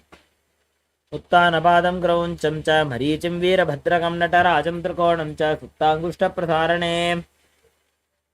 Now repeat Ardha Paschimottanasana on the other side. Now bring the left foot against your perineum and lean forward and down, holding onto the right foot. एकं पादं प्रसार्य एकं पादस्य पार्श्वना Seoni सम्पीड्य. Next up is Clown Shasana. Bring the left foot outside the hip and hold onto the right, extending it up in front of your face as you visualize yourself as a crane, in Crown Shasana, the crane posture. उत्तानपादं क्रौञ्चं च मरीचिं वीरभद्रकं नटराजं त्रिकोणं च सुप्ताङ्गुष्ठप्रसारणे. Next up is Svastikasana. Sit in a comfortable cross-legged position and pull your toes in between the thighs and calves. Now, keep your hands on the knees, gaze to your nose, and embody peace, well-being, good fortune, and prosperity, visualizing a swastika as you breathe in Jiva Chala Kumbhaka. Move the prana freely within your body. जानुर्वोरन्तरे सम्यक् कृत्वा पादतले उभयर्जुगाय समासीन स्वस्तिकं तत्प्रचक्षते. Next up is Gorakshasana. Maintain the same position with your legs, but cover your heels with your hands. Tuck your chin to the chest, gaze to your nose, and visualize the great sage Goraknath, the founder of the Natha Yoga Hindu Sampradaya. जानुर्वोरन्तरे पादौ उत्तानौ व्यक्तसंस्थितौ गुल्फौ छाच्छाद्य हस्ताभ्याम् उत्तानाभ्यां प्रयत्नतः. Next up is Bhagasana. Now place the left heel against the perineum and the right foot on top of the left thigh.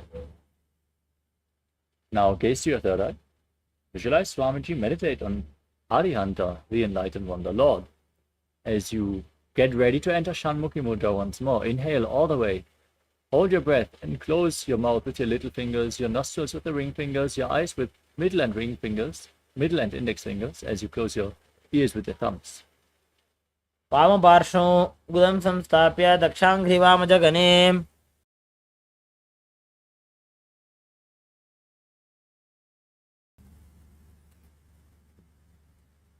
Next up is Yogasana 2.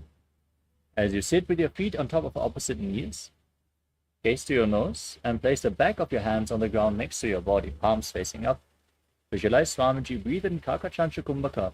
Keep your mouth in the shape of the beak of a crow. Inhale through your mouth and exhale through your nose. Feel the cooling effect of this pranayama as you keep your tongue away from the teeth. Let the air flow over your tongue as you visualize Swamiji in your inner space. उत्तानौ चरणौ कृत्वा संस्थाप्योपरि जानुनोः आसनोपरि संस्थाप्य चोत्तानं करयुग्मकम्. Next up is Urpa Kukkutasana. Now rotate your hands, place your palms on the ground next to your body, and lift your entire body off the ground, balancing on your arms as you visualize yourself as a rooster. वासिष्ठमथकौण्डिन्यम् ऊर्ध्वकुक्कुटमेव च. Next up is Siddha Haratali Asana. Now sit in Padmasana, place your hands in between the legs, palms on the ground without lifting your body up, stay seated on the mat, gaze to your nose, and visualize Swamiji in your inner space.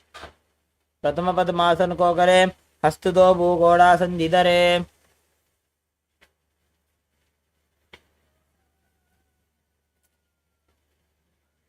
Next up is Hamsasana. Now lift your body off the ground with your legs in between the hands in between the legs. Gaze to your nose as you visualize yourself as an elegant swan. कुक्कुटासने स्थित्वा स्कन्दपर्यन्तं नीत्वा. The next asana is Karmukasana. From Padmasana, push your hands through the legs behind your body. Interlock your fingers as you lean forward, place your forehead on the ground, and visualize yourself as Pinaka, Lord Shiva's bow. प्रथम पद्मासन को करे घोड़ासन दिमाही कर इधरे. Next up is Kurmasana 2. Sit in Padmasana and bring your hands in between the legs. Bend your elbows upwards as you hold onto the respective shoulders with your hands. Balance in this posture as you visualize yourself as a turtle with a body to live for hundreds of years. By जंग पर दक्षिण बामा दाई जंग पर by ल्यावा. Next up is Granthi Bedasana. Now perform Jalandhara Bandha. Tuck your chin to the chest and gaze to your nose. As you gaze, visualize that you are cutting through all the granthis and knots in your spine in Granthi Bedasana. अथ भक्षे नीलकण्ठ ग्रन्थिभेदासनं शुभं ज्ञात्वा रुद्रो भवे क्षिप्रं सूक्ष्मवायुनिषेवनात्. Next up is Uttana Kurmasana. Now roll onto your back. Keep your hands in between the legs. Hold onto the shoulders as you gaze to your nose and body a turtle laying on its back. Kukkutasana बन्धस्तं कराभ्यां धृतकन्धरम्. Now sit back up into Padmasana and bring your hands in between the legs. Place one palm on the ground and hold the wrist of that hand. As you lift your body up on one arm, visualize yourself as a rooster in Pangu Kukkutasana. Kukkutasana स्थित्वा एकेन हस्तेन अन्यसमनिबन्धं धृत्वा. Now repeat Pangu Kukkutasana on the other side. Kukkutasana स्थित्वा एकेन हस्तेन अन्यस्य मणिबन्धं धृत्वा. Next up is Kritasana. With your legs in Padmasana, place your elbows on the toes and interlock your fingers, placing your chin on your hands, thumbs pressed against the throat, as you visualize you have come beyond all greed and covetous. जानोर्भोरन्तरे पादौ उत्तानौ व्यक्तसंस्थितौ गुल्फौ छाछाद्य हस्ताभ्याम् उत्तानाभ्यां प्रयत्नतः. Next up is Padmasana 3. Now, keep your legs in Padmasana. Place one hand over the other, palms facing up in your lap, as you Engage all the bandhas, gaze to the nose and visualize Swamiji in a space. उत्तानो चरणो विधाय विधिवत् शक्तिस्थितो योगिरात्. Next up is Padmasana 4. Now place your hands on the knees. Contract the perineal floor. Chant Om Nithyananda Paramashivoham internally as you visualize Paramashiva in your inner space and gaze to your nose in Padmasana 4. एतत् पद्मासनं कुर्यात् प्राणवायु प्रसिद्धये शुभासनं सदा ध्यायेत् पूरयित्वा पुनः पुनः.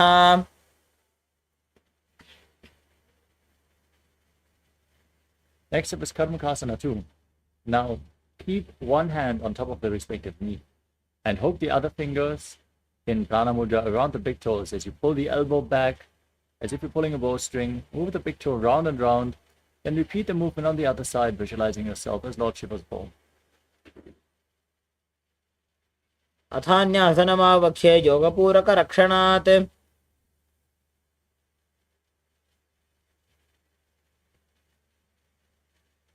Next up is Karmakasana 3. With your legs in Padmasana. Cross your arms behind your back and hold onto the big toes of Prana Mudra. Gaze to your nose and visualize yourself as Paramashiva's bow as you perform all three Mahamudra Bandha. कार्मुकासनमाक्षित्य उदरे पूरयेत् सुखम्. From the same posture, now raise your chest up high. Gaze upwards and visualize yourself as the action of Paramashiva's third eye destroying anything you come across. ऊरुभ्यामुपरि स्थाप्य पादयुग्मं प्रयत्नतः.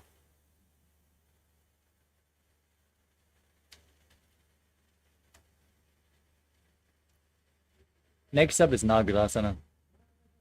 As you keep your arms crossed behind your back, roll onto your back, lay flat, hold onto the big toes in Prana Mudra, gaze to the nose, visualize yourself as a snake and breathe in Sahadra Kumbhaka in Nagarasana. प्रथम पद्मासन को ठाने दो हाथ पाछाने आने. Now free your arms and legs, pull your knees up against your chest. Squeeze your body into a ball as you interlock your fingers in Parasha Mudra. Bring your chin to the knees in Kandukasana. पेत्रासने स्थित्वा हस्तपादान् निष्कुष्य ऊर्ध्वं नयेत्.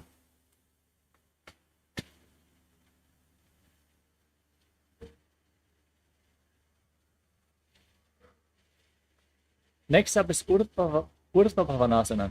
As you lay on your back with the feet flat, knees raised, interlock your fingers around your neck and gaze to your nose, visualizing Swamiji as you breathe calmly through your nose. प्रथमे सूधो San करावे घोड़ा उभा राशि मिलावे. Now place your hands underneath your heels with the palms facing up. Push your hips up high. Perform Jalandhara Bandha, lock your throat as you breathe in Moksha Kumbhaka. Push against the throat lock as you visualize yourself as a powerful alpha head in Marakata Pitasana.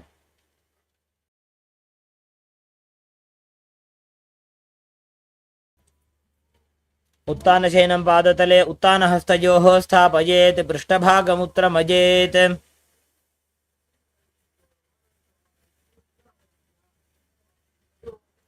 Next up is Uttana Shikipitakasana.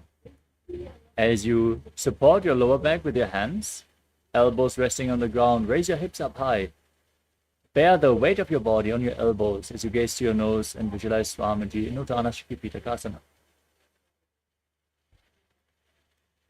जङ्घूरुबलहीनश्चेत् उत्तानशिखिपीठकम् अप्रमत्तः प्रकुर्वीत भुक्तेः प्राग्विजितेन्द्रियः. Next up is Narakasana. Now raise your legs up high. Point the toes to the sky. Place your arms flat on the ground and visualize you're blissfully traversing Naraka Loka unharmed. ग्रीवाकण्ठेन भूमिविष्टम्भ पादाग्रद्वयमूर्धमुत्रजेत्. Next up is Tiryanokasana. Now support your lower back with your hands as you lower your legs down. Keep your body straight. Engage your core intensely as you visualize yourself as a boat crossing the ocean of samsara. नौकावत् स्थित्वात् ऊर्ध्वं पादाग्रद्वयं नयेत्. Now raise your legs back up, bring the hands back to the ground. Be as straight as possible. Be sturdy and stable as you visualize yourself as the KAILASA flag, respected across all nations in Vajrasana. तिर्यन्नौकावते ग्रीवापृष्ठकूर्परैः भूमिं वष्टभ्य. Now lower your body down onto your back. Keep your hands at the side, palms facing up. Contract the perineal floor. Forcefully pull the Kundalini Shakti up along your spine from Muladhara all the way to the Sahasrara Chakra in Shakti Chalan Mudra.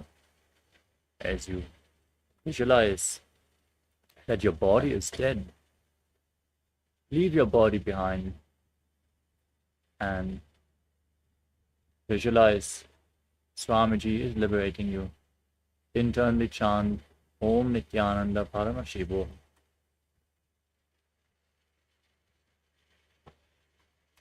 उत्तानं शववद्भूमौ शयनं तु शवासनं शवासनं श्रमहरं चित्तविश्रान्तिकारणम्.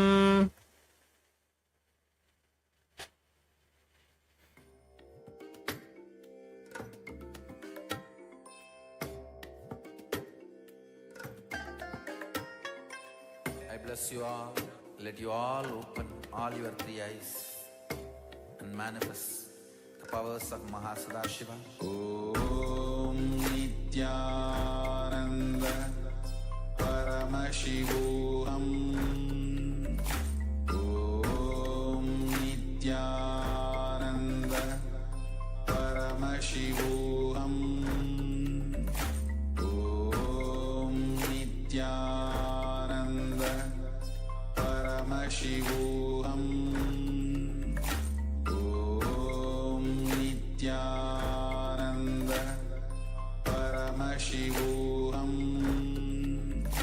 Om Nithyananda Paramashivoham. Om Nithyananda Paramashivoham. Om Nithyananda Paramashivoham. Om Nithyananda Paramashivoham. Om Nithyananda Paramashivoham. Om Nithyananda Paramashivoham. Om Nithyananda Paramashivoham. Om Nithyananda Paramashivoham. Om Nithyananda Paramashivoham.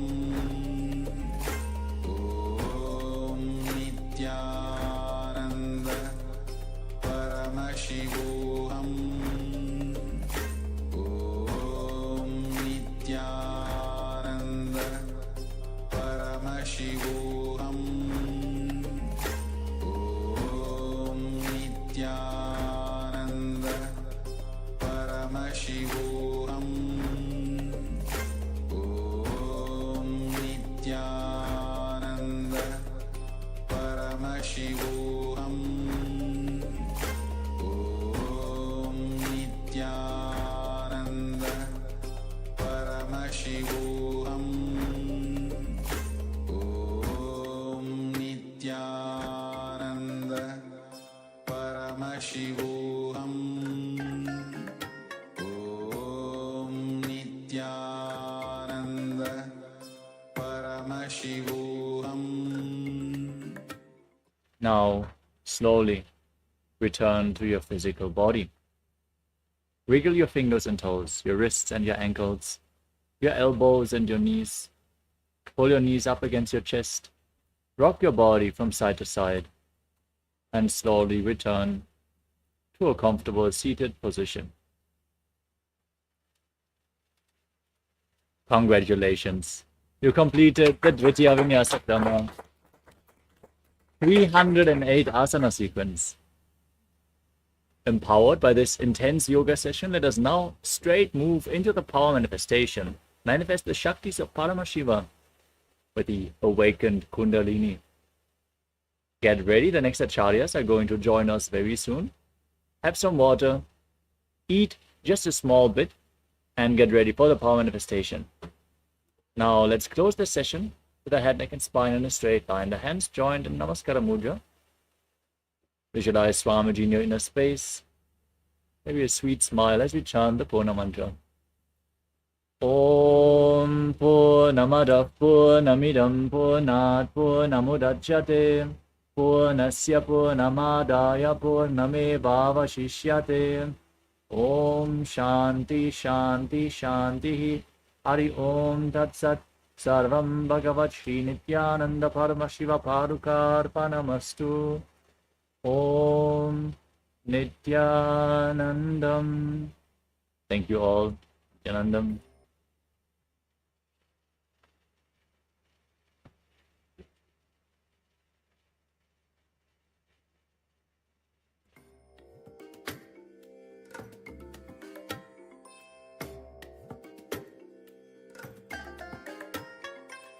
I bless you all. Let you all open all your three eyes and manifest the powers of Mahasadashiva. Om Nithyananda Paramashivoham. Om Nithyananda Paramashivoham. Om Nithyananda Paramashivoham. Om Nithyananda Paramashivoham. Om Nithyananda Paramashivoham. Om Nithyananda Paramashivoham. Om Nithyananda Paramashivoham. Om Nithyananda Paramashivoham.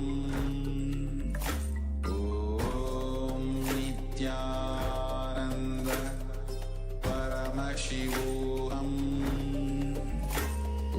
Om Nithyananda Paramashivoham. Living Enlightenment. The topic for today is Living Enlightenment book.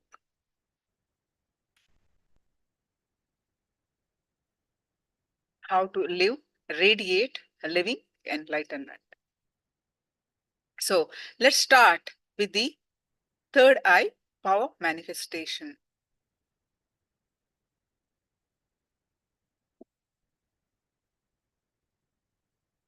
So please post your powerful cognitions from this book.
Sit straight with your head, neck, back straight line.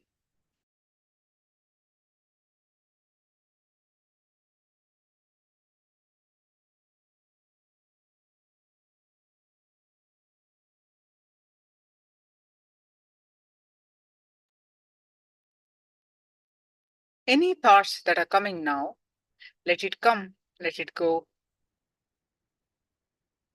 you start chanting the Mahavakya. Bring your attention back again and again to your third eye.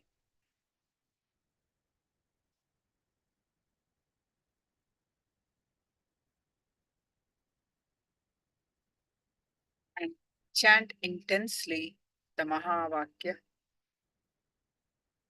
And experience the space of oneness. With that space of oneness, scan through your third eye. I'm going to project a picture. Scan through your third eye and manifest the power of third eye.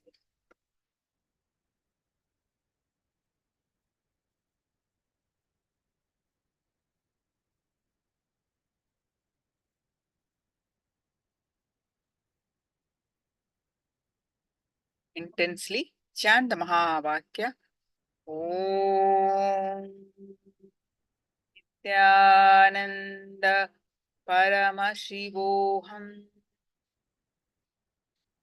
Om Nithyananda Paramashivoham.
Projecting the picture, scan through your third eye and manifest the power of third eye.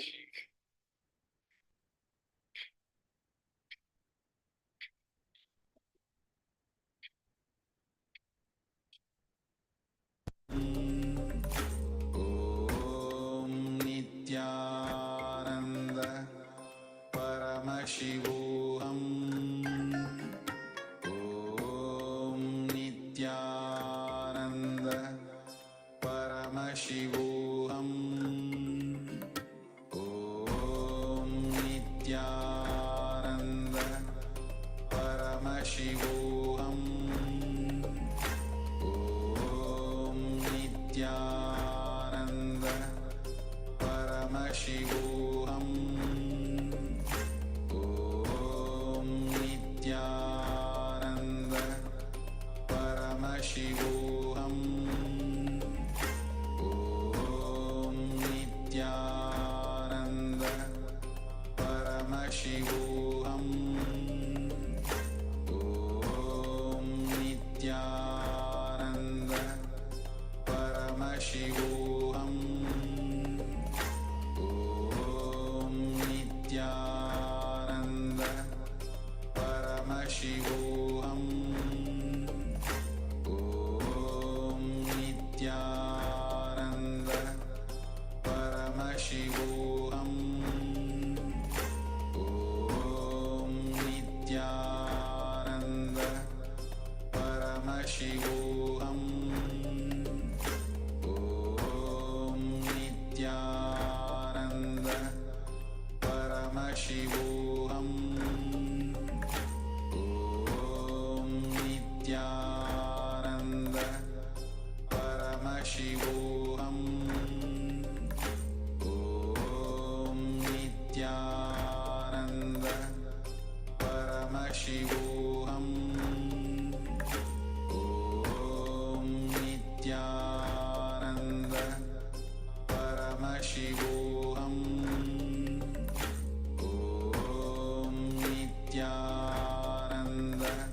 Paramashivoham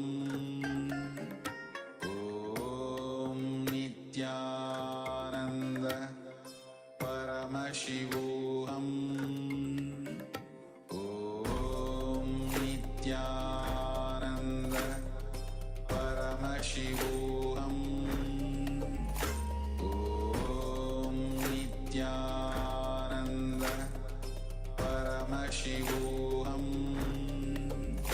Om Nithyananda Paramashivoham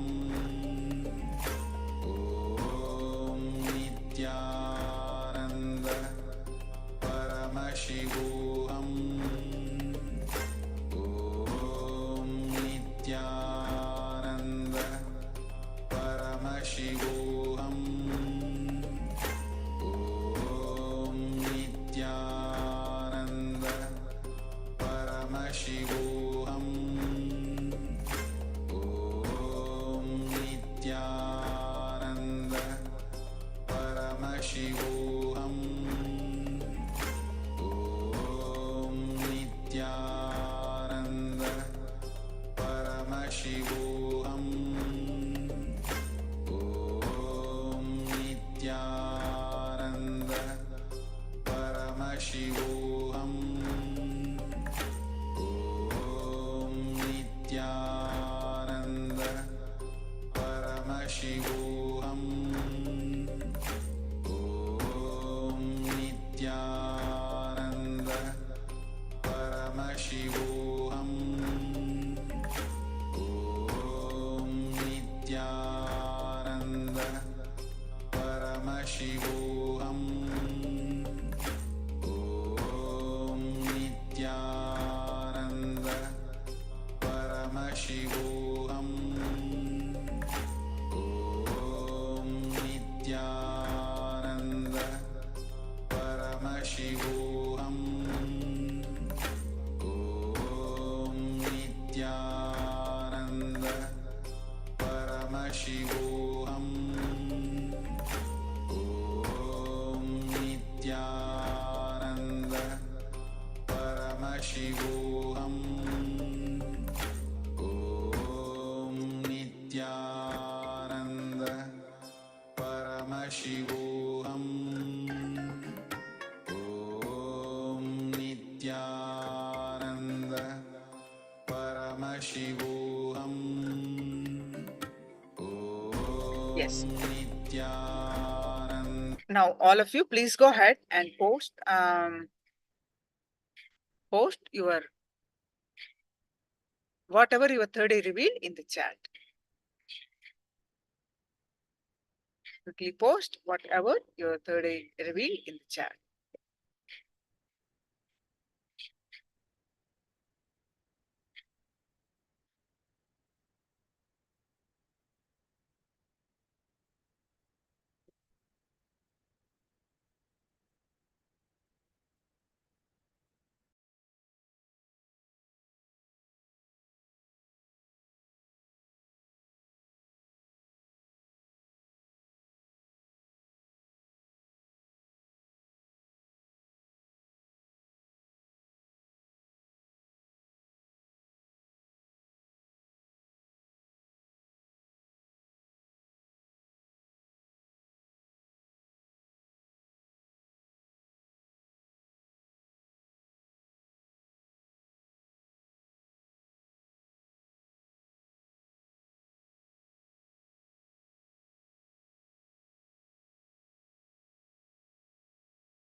Yes.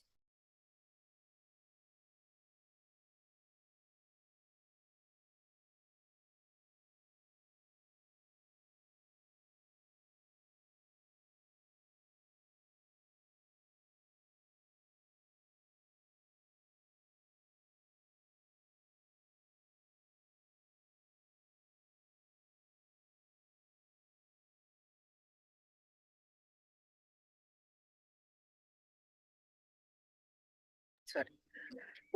See, he released this book literally in every city. And he said one thing: whatever I wanted to say, whatever I'm saying, whatever I'm going to be saying, everything will be in this book. And he blessed this book as a living deity. We literally, as a deity, we keep in our altar and worship this book, like Bhagavad Gita. Living deity means it has got a living intelligence. It responds to our thoughts. It gives us solutions. The words in the book are not limited to just words. It gives us a deeper meaning, a deeper understanding, solution to our problems. The book is not just open the book and just read it from first page to last page. It's not that. Whatever you are going through, you just open and literally, Swamiji, wherever your eyes fall, if you read it, that is what exactly Swamiji is giving you the solution, and that is what exactly he is speaking to you, which makes you powerful.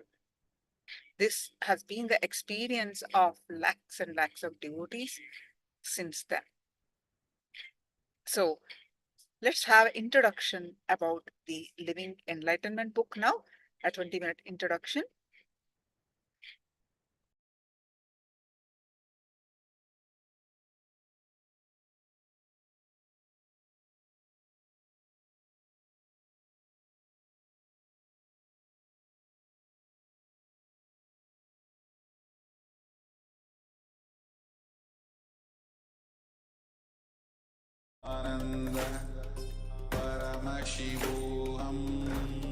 Understand what you desire in the life is different.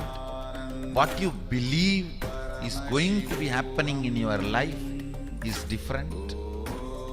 What you desire will not manifest in your life. What you believe only will manifest in your life. What you desire is not going to manifest. What you believe is only going to manifest. Yesterday we were having a session in Inner Awakening about the believed identity and desired identity. What do you believe and what you desire? You may believe one thing, you may desire something else. For example, you desire wealth, you desire health, you desire name and fame, but you strongly believe all this will never happen in your life. You desire wealth, you desire name and fame, you desire health, you desire all this. But do you believe all these are going to manifest in your life? No. Most of us don't, most of the time.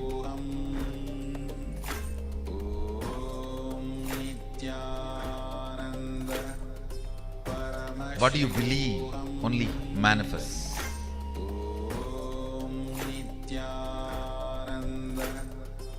If it's a bad news for you, if you feel, oh God, then I don't believe anything good. I always believe. When it comes to bad things, I visualize so clearly and see that it is possible for me, it is going to happen. When it comes to good thing, I can't even imagine. Even if I push my visualization, it is not clicking. How many of you feel that? I have a good news for you. Desire, belief, both can be redundant, can be made irrelevant by the conscious will.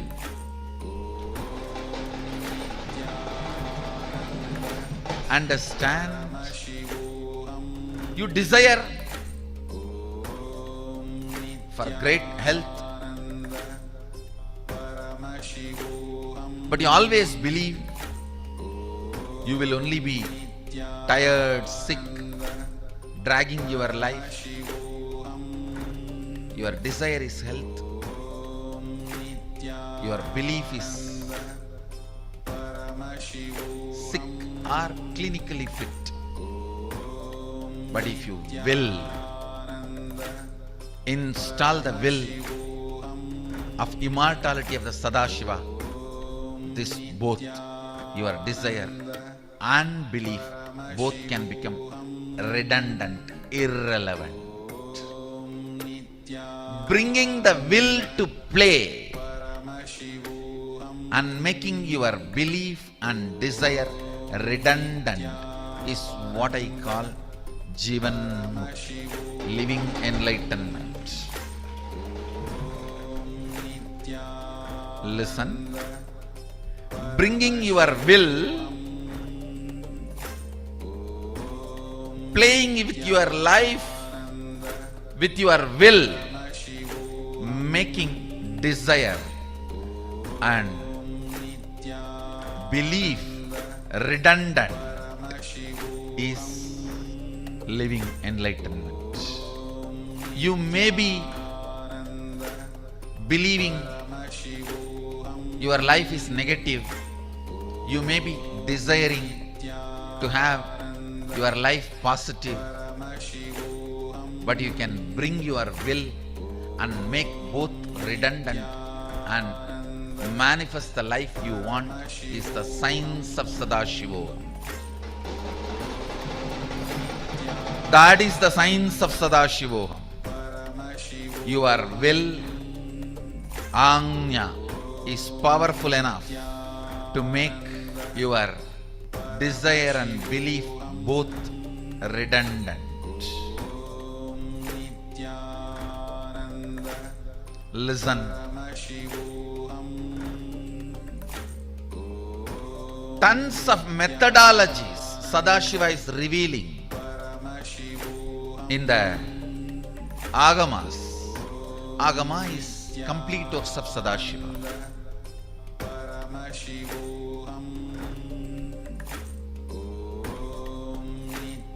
Because the word complete exists, I'll accept that word complete works. Agama is complete works of Sadashiva. In complete works of Sadashiva, which is available, Sadashiva explains tons of methods. He explains the physics of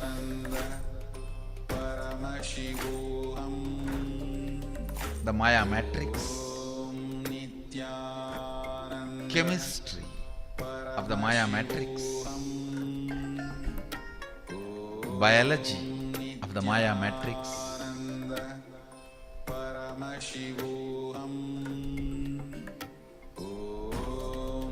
he explains the physics of mastering the matrix. The chemistry need to happen in you to master the matrix. Biology of mastering the matrix. About the alchemy of Sadashivoham. I'll give you one small example. There's a beautiful verse in Guru Gita. Ajnana timirandasya jnananjana shalakaya chakshurun militam yena tasmai sri gurave namaha. The translation is, I bow down to the Guru who applied the knowledge eyeliner and opened my eyes, which was blinded by ignorance.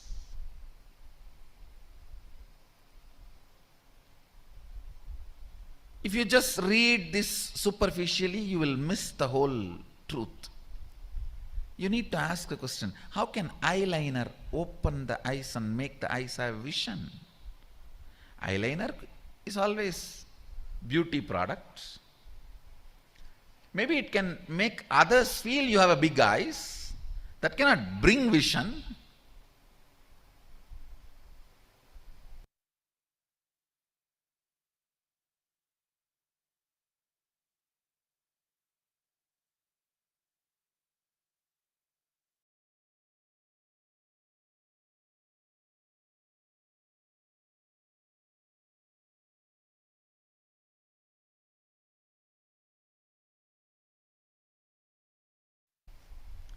It can change the reputation of your eyes, but not the character of your eyes. Then what does this shloka mean?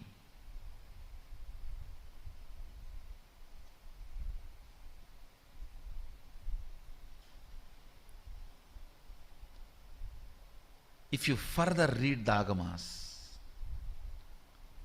at one place Sadashiva describes detailed way. Jnananjana is an actual eyeliner prepared by an enlightened master by instilling his bioenergy into it.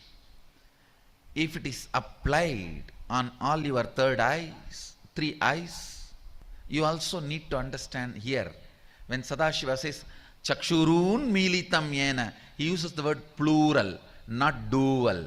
So it does not mean two eyes. Sanskrit has singular, dual, plural. So he is using the word plural, not dual. He is not talking about just two eyes. He is talking about three eyes, or more than two. Chakshurun militam yena. Ajnanatimirandasya jnananjana shalakaya chakshurun militam yena.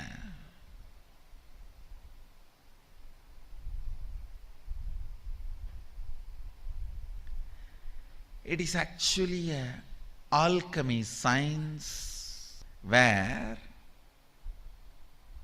with a pure ghee, pure cotton wig is used and the lamp is lit, energized through the awakened third eye of an incarnation or an enlightened being. His very bioenergy is instilled in that fire, and the smoke which comes out of that fire is captured on a silver vessel, and the pure cow ghee, desi cow ghee, is added to that through the proper process. An alchemy product called Jnananjana is prepared. That Jnananjana applied on three eyes detoxifies all the three eyes and raises your frequency, makes you understand the 5 aspects of Ishvara and 11 dimensions of universe and 25 states of consciousness, the whole Maya matrix. It is an alchemy science to master Maya matrix. Most of us use this verse just to bow down, or we have a very superficial understanding. Oh, ignorance is covering the eyes and knowledge is like eyeliner. You apply that and your eyes open. How can eyeliner open your eyes? A simple logic.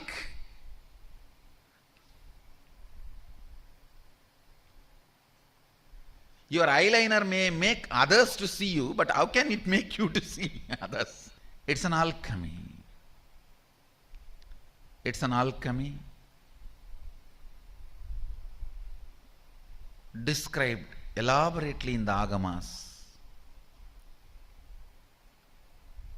to make you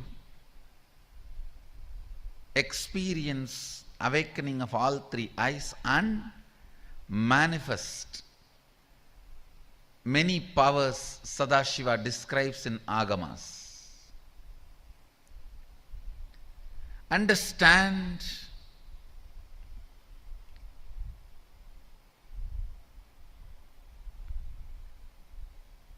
of course, all of you are going to have the Jnananjana in Sadashivoham 2016.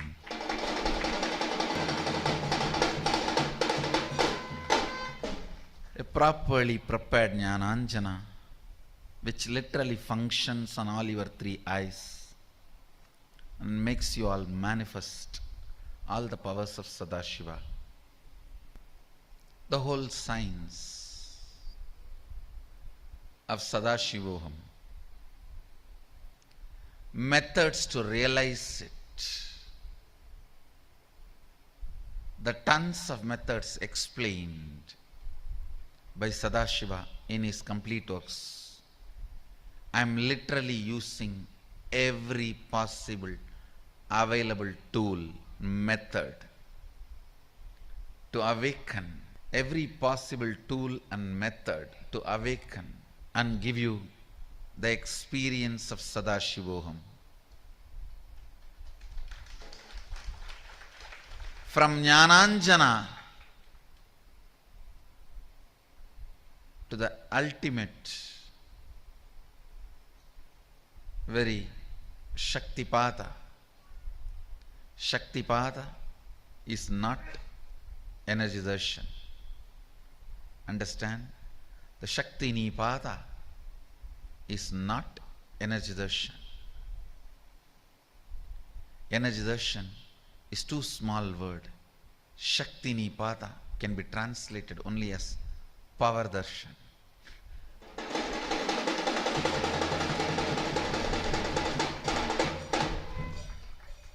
It can only be translated even roughly as power manifestation darshans.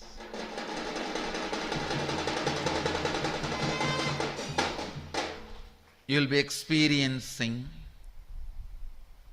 from Jnananjana the alchemy of Sadashivoham to Shakti Nipata, the power manifestation darshans. Whole spectrum, everything Sadashiva is revealing in his complete works will be experientially available to you. Experientially available to you in Sadashivoham. Understand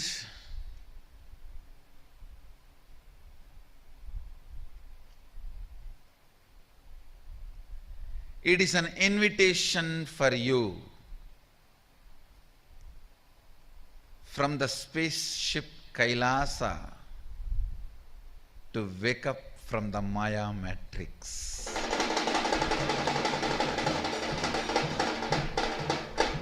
It's an invitation for you from the spaceship KAILASA. Even KAILASA was attacked by Ravana with multiple hands. The artificial ignorance.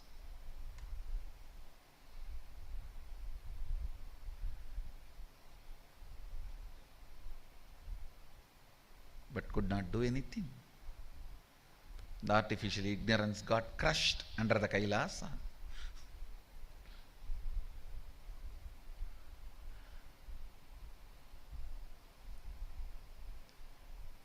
It's an invitation from the spaceship KAILASA for all of you to wake up from the Maya matrix, to master Maya matrix. Do not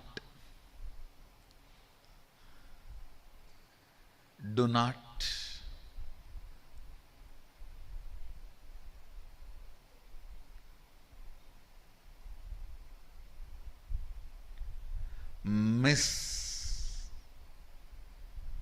waking up from the Maya matrix by giving the reasons which are given to you by artificial ignorance. Do not have the artificial ignorance reasons. Understand? People ask me in that Matrix movie, what is the artificial ignorance, Swamiji? Artificial intelligence is what I call artificial ignorance. What is the artificial ignorance, Swamiji? The common understandings we started executing, which has no existential reality but which affects all our lives strongly, like a currency. The concept of citizenship, concept of ownership, all that has no existential reality. But the understandings we evolved, we arrived for our coexistence, those are called artificial ignorance. I tell you. I'm not saying artificial ignorance should not be there.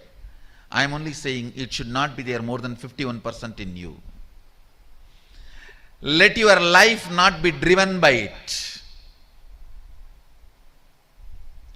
If it is less than 51%, you are the master. Artificial ignorance can be a great slave, but not the master on their own. If more than 51% of you is artificial ignorance, then already you are under matrix. Understand? Don't think matrix may start at some time. If 51% of you are being driven by this artificial ignorance like a concept of ownership,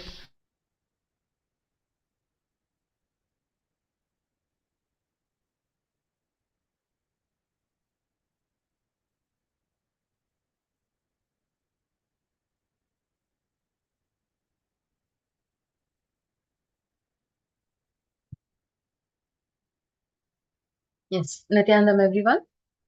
Let us begin with the Sadguru Vandanam. Yes. Om Nithyanandam Paramasukhadam Kevalam Jnanamurtim Dvandvatitam Gagana Sadrusham Tattvamasyaadhilaksham Ekam Nityam Vimalamachalam Sarvadhi Sakshi Bhutam Bhavatitam Triguna-rahitam Sadgurum Tam Namami. I welcome you all with my love and respects. So today's topic that we are going to learn now is to know more about living enlightenment. A very interesting topic. So let's enter into the session to learn more about living enlightenment. What is living enlightenment and how do we live enlightenment on a daily basis?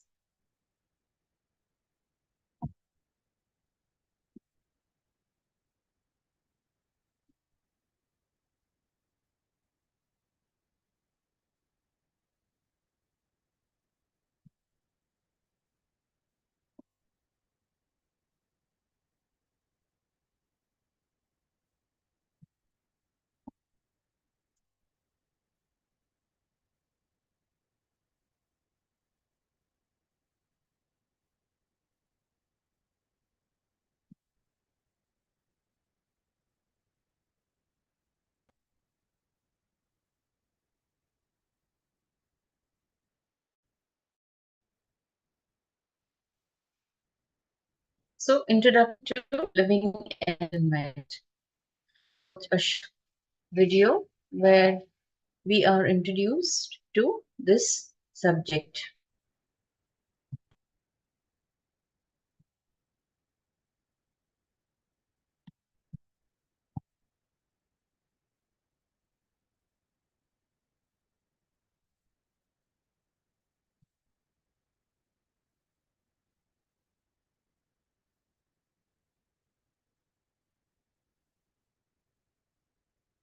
Enlightenment. We read about it, we talk about it. Isn't it time we started living it?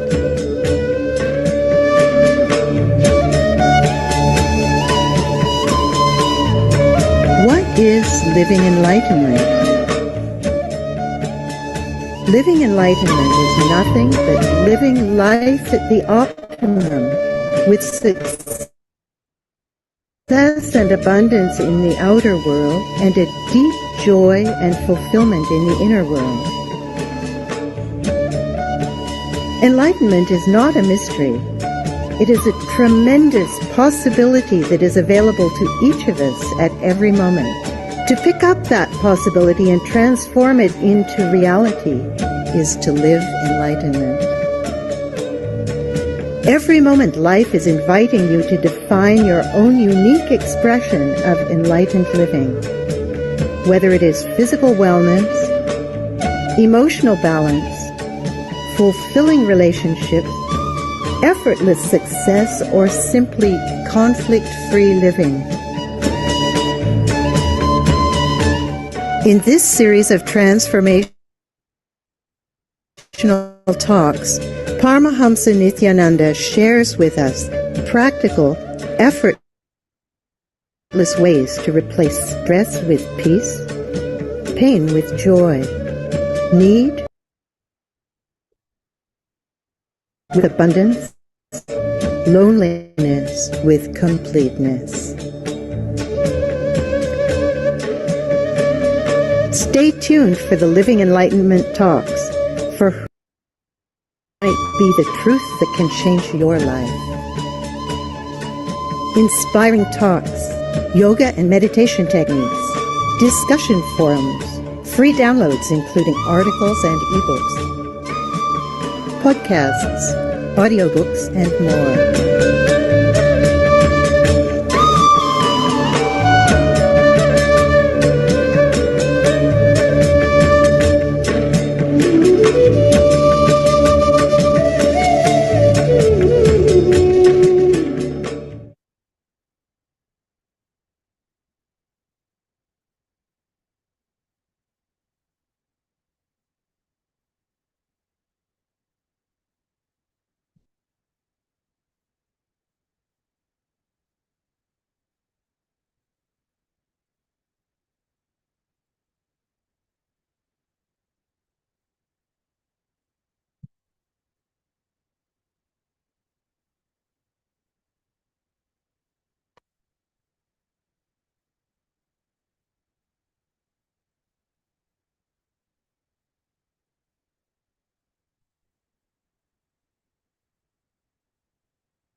Okay.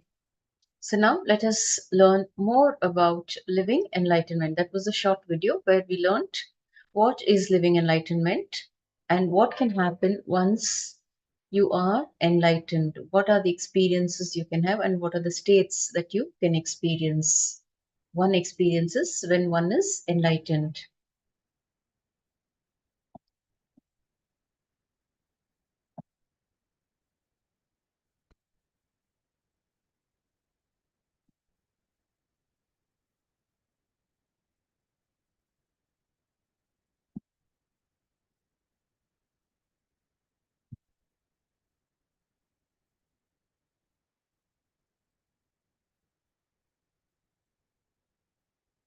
Just a minute, please.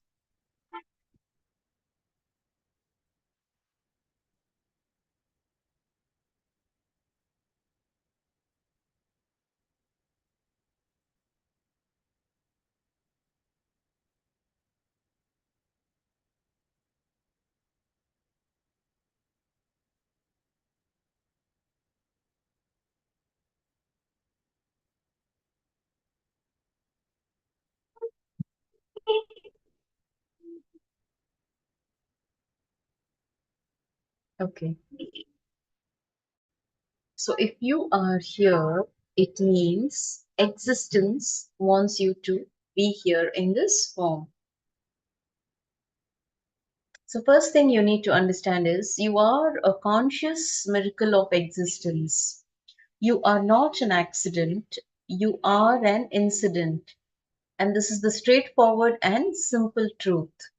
If you trust this truth, you will start experiencing life in its pinnacle.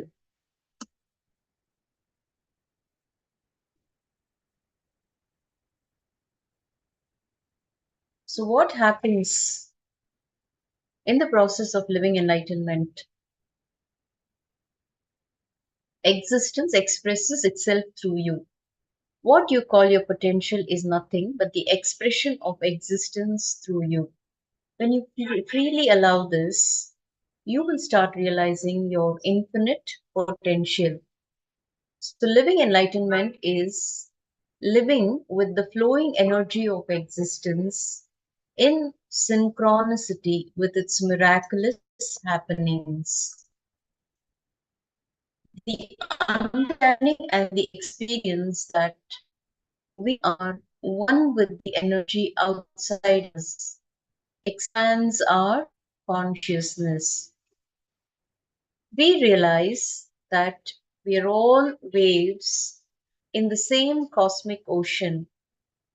This experience is living enlightenment.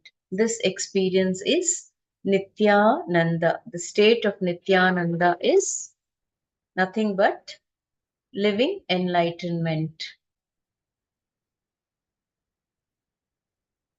The Shastra Pramana says Tattvamasi, which means it is a Sanskrit phrase which is translated as you are that, and it is one of the Mahavakyas in the Sanatana Hindu Dharma. Tattvamasi, you are that. This has been taken from the Chandogya Upanishad, verse 6.8.7. Now let us look at a short story to understand the space of Uddalaka, an enlightened master, had a son called Shwetaketu. When he was 12, his father said to him, "It is time for you to find a spiritual teacher." Everyone in the family studied the holy scriptures the spiritual way.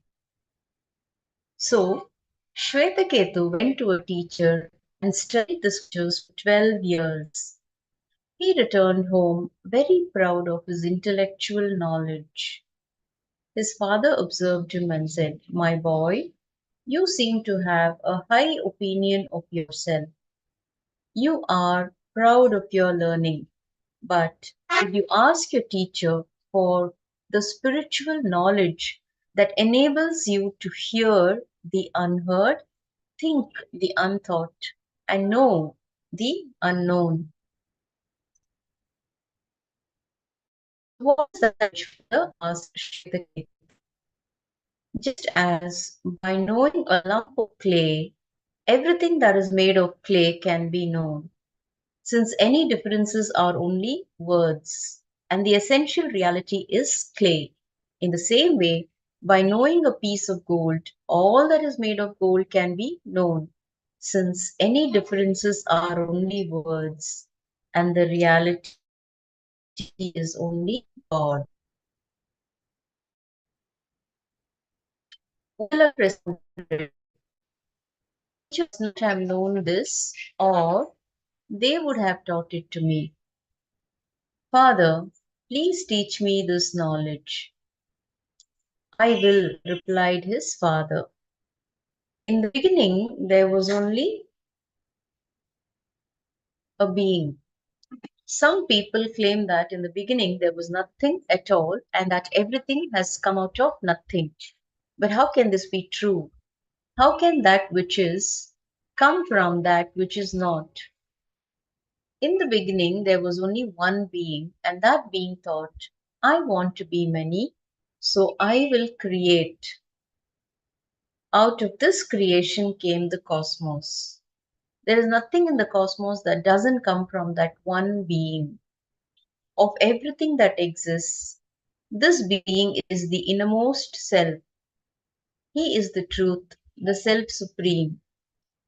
And you, Shwetaketu, you are that. When you live this way, you will find there is no personal barrier, no emotional baggage, nothing that holds you back in life. Life flows continuously like a river, carrying bliss and fulfillment every moment. Now let us watch a short video where Swamiji is here explaining about experiencing all dimensions of living enlightenment. 174 excel.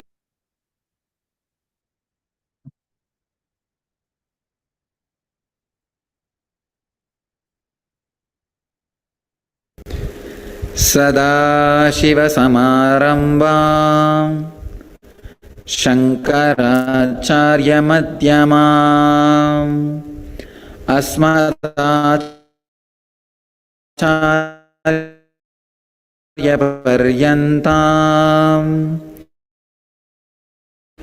Vande Guru Paramparam. I welcome you all with my love and respects. This whole program, this 3-month program, Life Bliss Engineering, I have designed to reproduce all components of living enlightenment in you.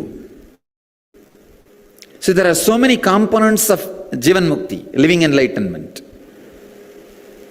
Person who is a Jivan Mukta will be radiating so many wonderful qualities. One, the high standard of health. Please understand, not just diseaselessness, high quality of health. Second, that feeling of well-being, constant well-beingness. Third, clarity about life and death. So many qualities. A Jivan Mukta, an enlightened person, a living enlightened person, radiates so many qualities. Through each program, there are so many programs I have designed.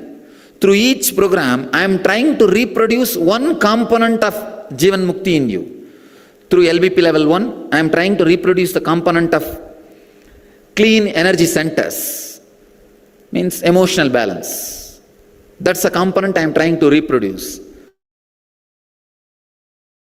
Through the LBP level 1. Through LBP level 2, I am trying to reproduce the component of the clarity about death.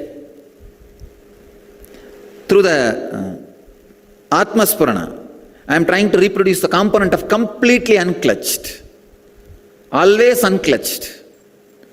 So through each program, through Bhakti Spurana, I am trying to reproduce the component of ecstasy, being in love, understand, positively in love. We have a very big misunderstanding about the word unclutching. If you are unclutched, you are supposed to be insensitive.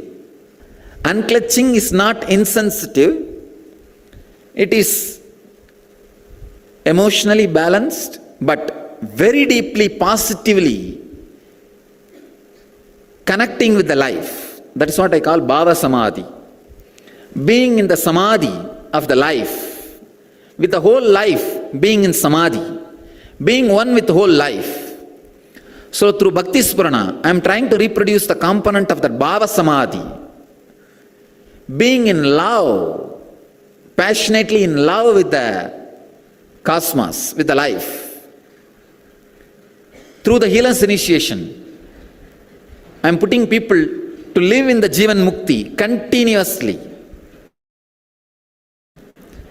Constant remembrance of these great truths and coming back to that center again and again and again. This is what I am trying to reproduce through healing initiation. So through each program, through each initiation, I am reproducing one component of Jivan Mukti, Nitya Yoga. Creating the muscle memory, which will not only radiate health, which will radiate bliss, joy. So through each component, I am trying to reproduce, through each program, I am trying to reproduce one component of Jivan Mukti. Now, in these 3 months, not only I am trying, I have decided, I will reproduce all components of Jivan Mukti in you all.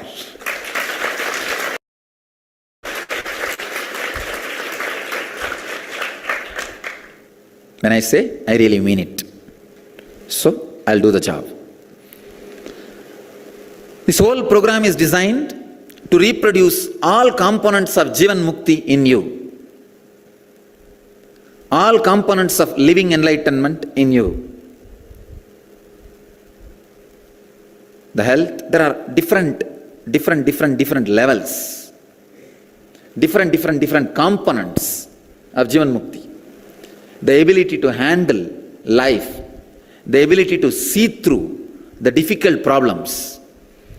Jivan Mukta Sarira means anything swallowed should be digested and should become part of your body.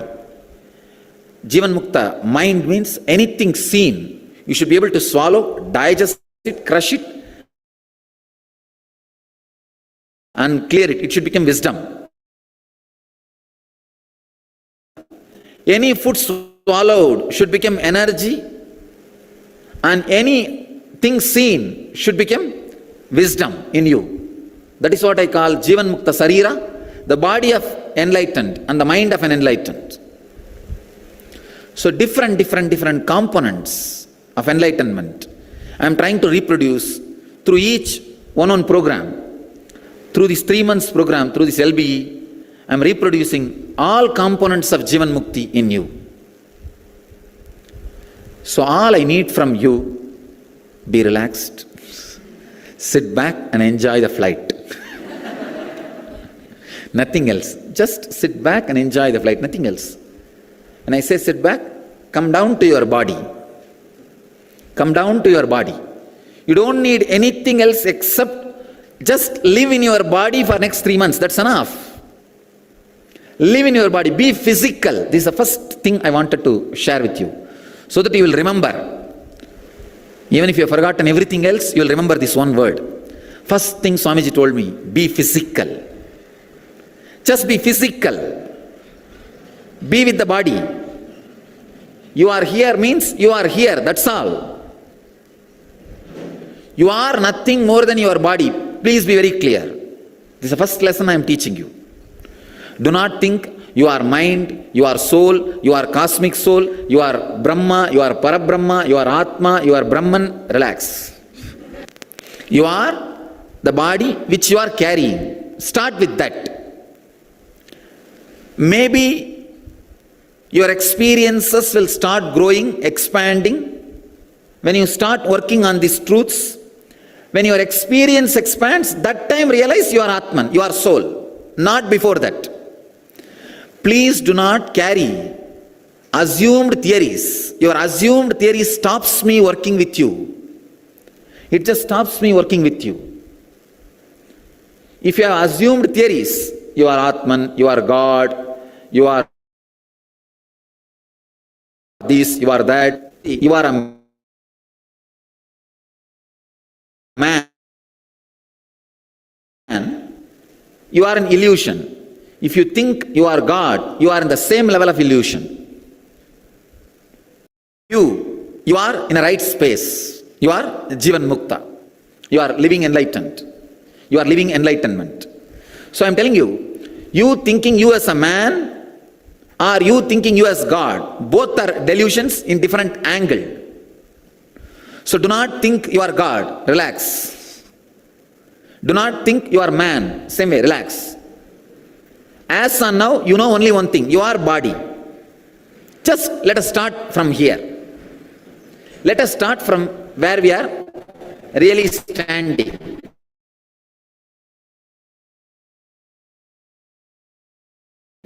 Let us know starting point, beginning point, so that we can start the work. So as on now, all you know is your body. Stop with that. Be physical. Be physical. Continuously try to inhale and exhale through all the 21 points. You see, that 5 this hand, 5 this hand, 5 feet this side 20. And the top, Sahasrara.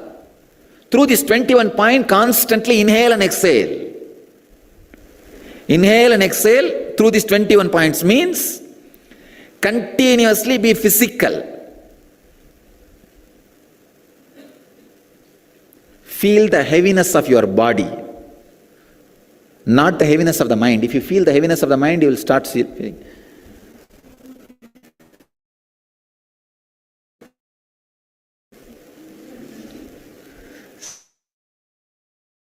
Sleeping, no. Feel the heaviness of the body. If you feel the heaviness of the body, you will be alive, fresh. Feel the heaviness of the body. Be inside your skin. If you are physical, then whatever I am working with you, straight away will happen. Understand, I am radiating energy in this physical plane. In this very physical plane. Inside these few hundred feet, I am intensely feeling me. And intensely working on you. Just raising your consciousness and purifying you. All you need is just be physically here, available. Nothing else is required. Just be physically here. See, so many things will be happening during this program. A lot of technical knowledge will be added to you. Techniques will be added to you. The energy darshan, continuous energy support. So many things will be happening in you. All these things will start working on you only if you are physical. Just be physical.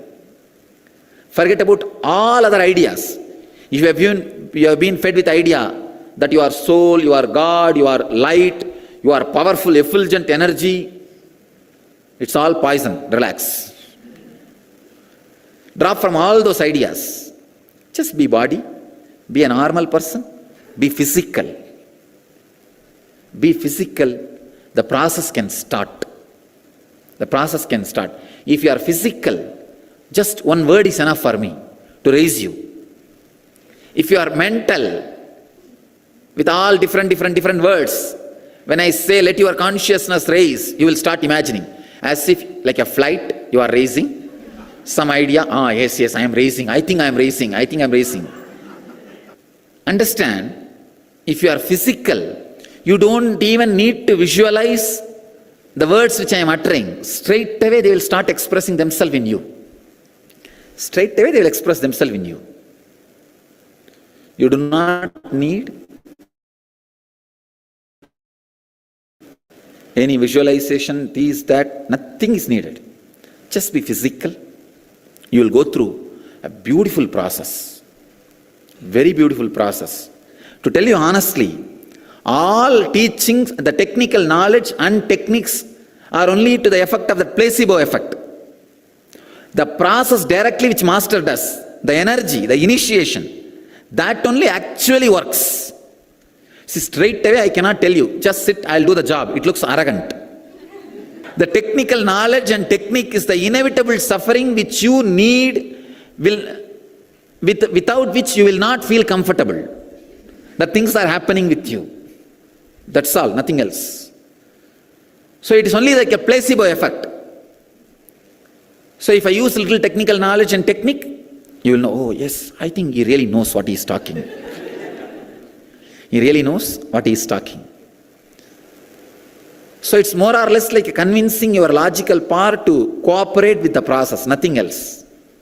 Nothing else. It's like a Vijnanamaya Koshana Bheda, means opening your logical space so that you will allow me into your whole inner space. The energy can start working. The presence can start working. That's all. So all I need from you is be physical, nothing else. Nothing else is required. Throughout this 3 months, next 90 days, decide you are going to inhale and exhale through these 21 points. You will be physical actually. If you inhale and exhale through these 21 points, you will be completely physical. You will be available, directly available. You will be present. You will be here. Completely be physical. Understand? In this LB 3 months program, not only I am trying to reproduce all the components of Jivan Mukti in you, I am completely sealing it in your body so that you will always radiate this. You will always carry this Jivan Mukti in you. Through technical knowledge, I touch your conscious mind. As I was telling, relaxing your logical mind.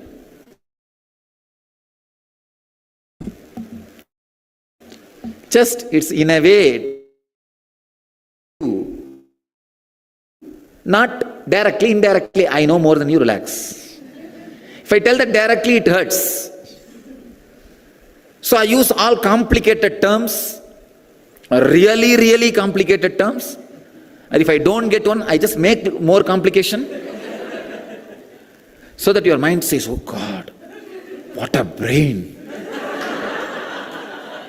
What an intellect.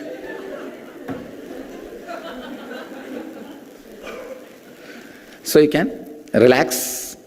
You can trust and relax with the process. You see, that is the same. For example, if doctor uses more medical terms than you believe he's a big doctor. And you give your body to him. If a lawyer uses big technical terms which you don't know, you think, oh, he's a big guy. Then you submit yourself to his opinions. So same way, once in a while I use big terms just to tell you, please relax and allow this process to happen. That's all, nothing else. Otherwise, the technical knowledge and the technique are only initial level work. The technical knowledge works on your conscious mind. Techniques work on your unconscious mind. Means little deeper than conscious mind. Like the mind which you carry during the deep sleep, during the dream state. Usually whatever junk you swallow during the waking state, that only comes in the dream state. So the little deeper layer, that will be cleansed by the technique. Apart from the third important thing, initiation, the energy, that changes your very brain. Please understand, I am not saying mind, brain. Your brain develops subtle grooves to hold and radiate the enlightenment energy. So the very brain transforms, not just mind. If it is just psychological, it will leave you. After 2-3 years, it will fade.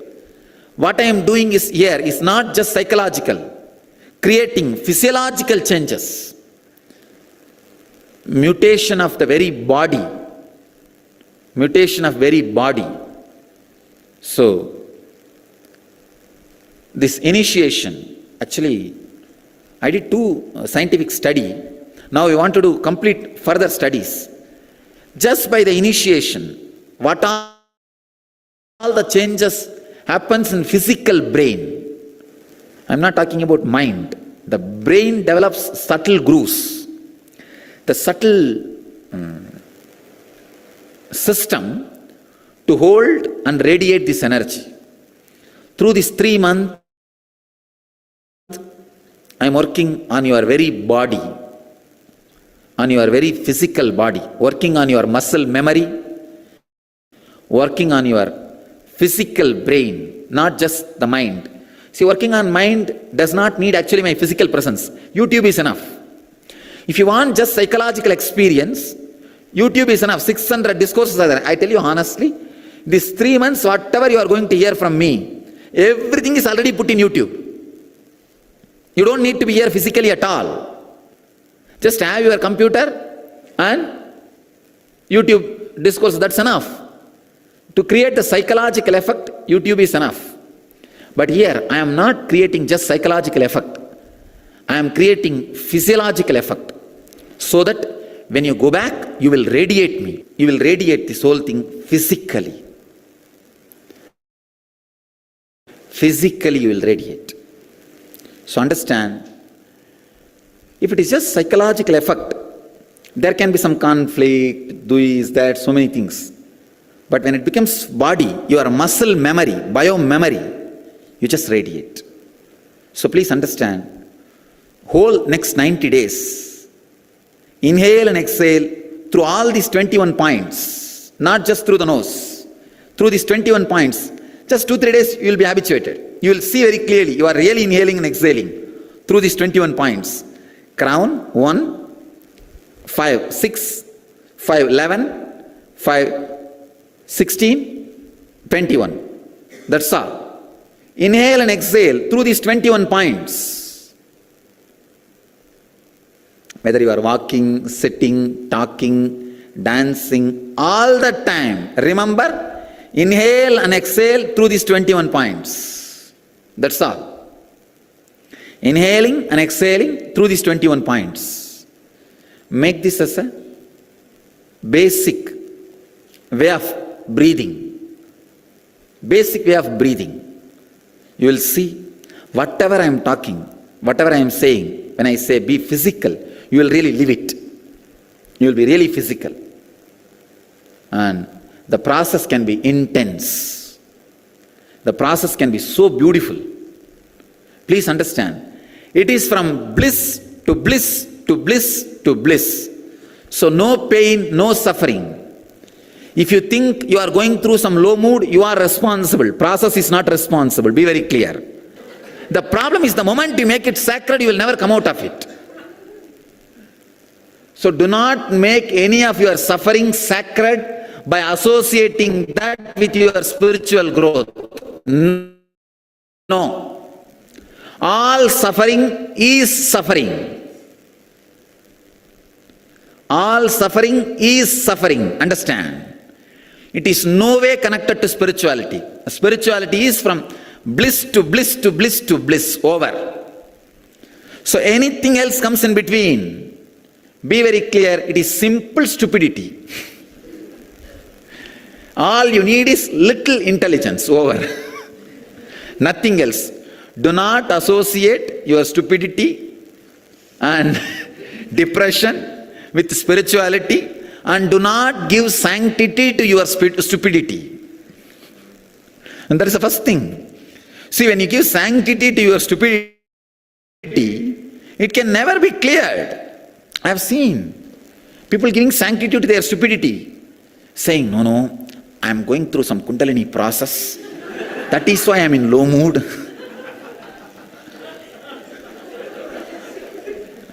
No Kundalini process will bring low mood. No Kundalini process will bring irritation. No Kundalini process will make you shout at others. No Kundalini process will give you any negativity. So all process which happens here, through me, our system, our tradition, everything is foolproof, time-tested, eternal, and from the oldest living spiritual civilization.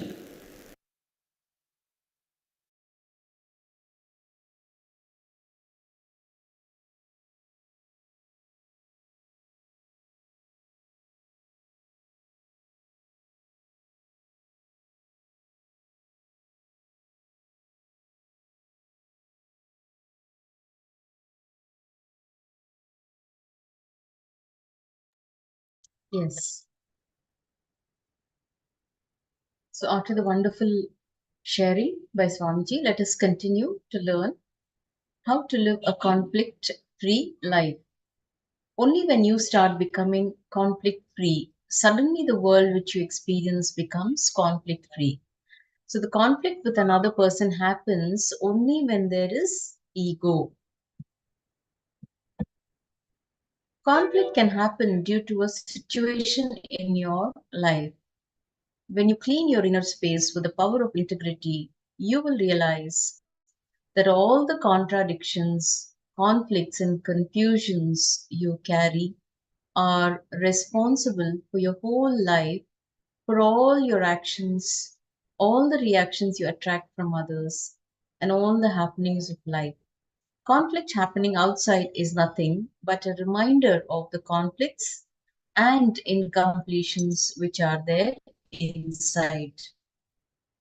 Now let us do a short exercise. Taking responsibility for all the conflicts in our life with people or with situations. So you can look in and see what is the conflict that you are experiencing? What are the conflicts that you carry within you with life, with people, or with situations? So now bring integrity to you in your inner space by doing the Svapurnatva Kriya or completing with yourself. Drop all the negative patterns you created in you, which you now feel as a part of you, and create a complete you.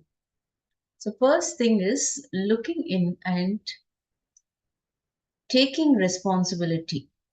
Taking the responsibility for all the conflicts in your life. It could be with people, it could be with situations.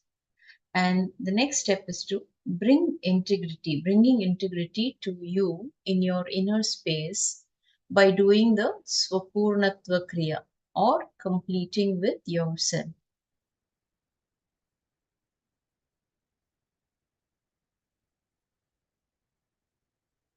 So drop all the negative patterns you created in you, which you now feel as a part of you, and create a complete you.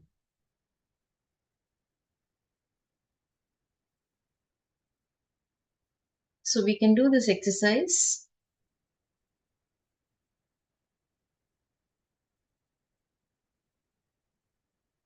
please make time and do this exercise, because this exercise is going to take a very long time. So you can note down and do this exercise at a much later period. Now, not having any inner conflicts, and because of that, not having any outer conflicts, is Advaita. That is Shuddhadvaita. Means not having any inner conflicts, and because of that, not having any outer conflicts, is Advaita, Shuddhadvaita, Shiva Advaita. The more and more complete you are with yourself and with others, the more and more you will experience the world also as conflict free. Living a conflict free life in your body, mind, and what you experience as the world is living enlightenment.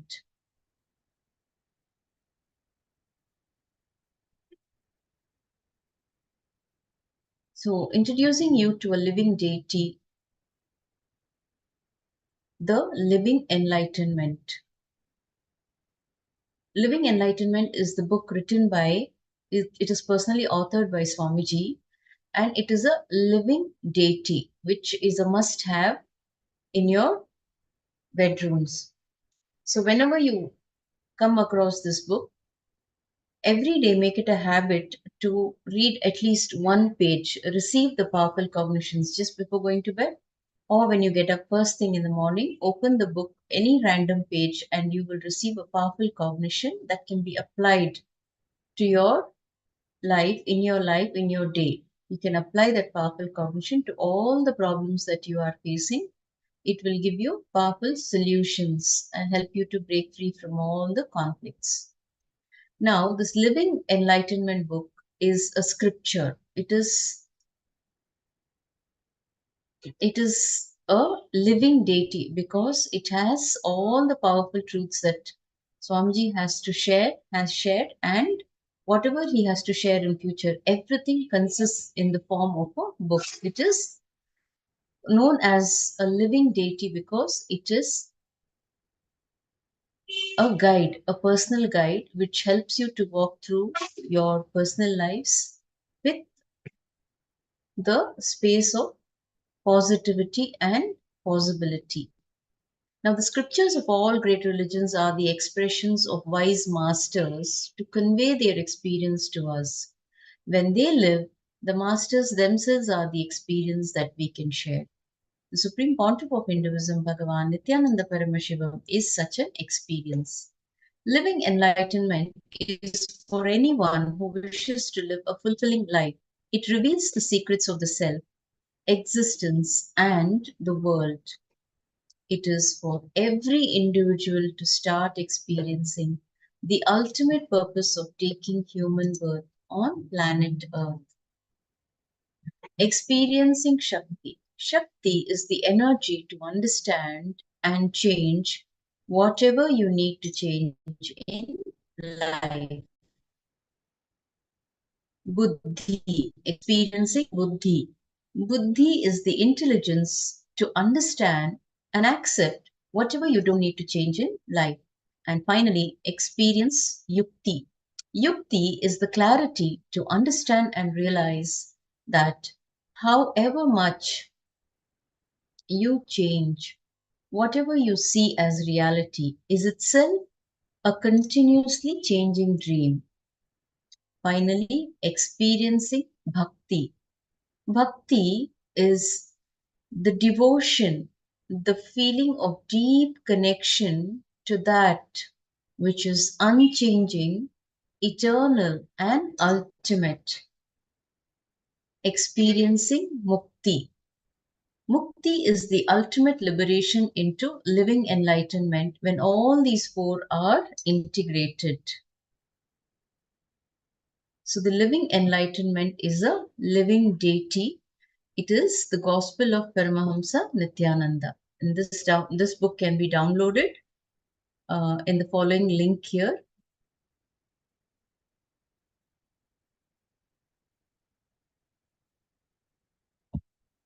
Yes. So with that, we conclude the first segment and we will be moving on to the next segment.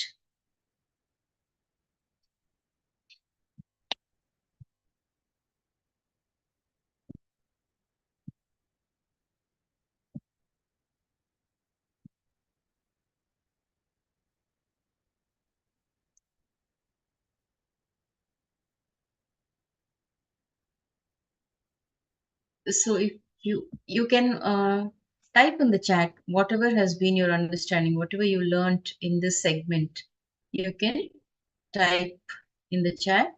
If you have any questions, you can also type and ask for clarity.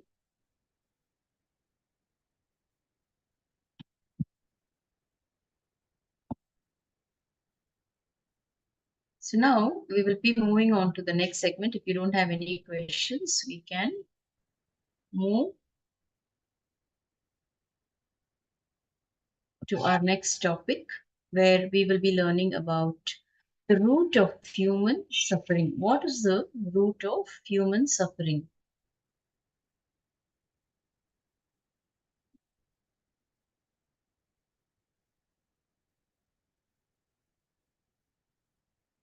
Yes, if you have any questions, you need any clarifications, please type here in the chat.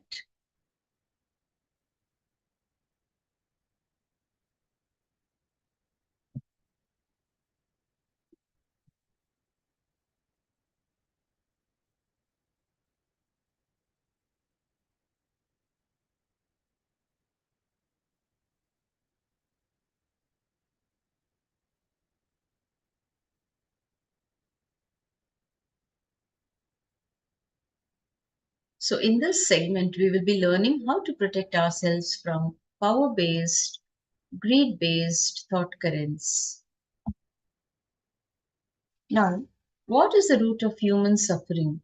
Let us contemplate. Suppressed desires form the subconsciousness layer. Understand? Suppressed desires form the subconsciousness layer. Greed-based system. The money-based lifestyle is rooted on this subconsciousness.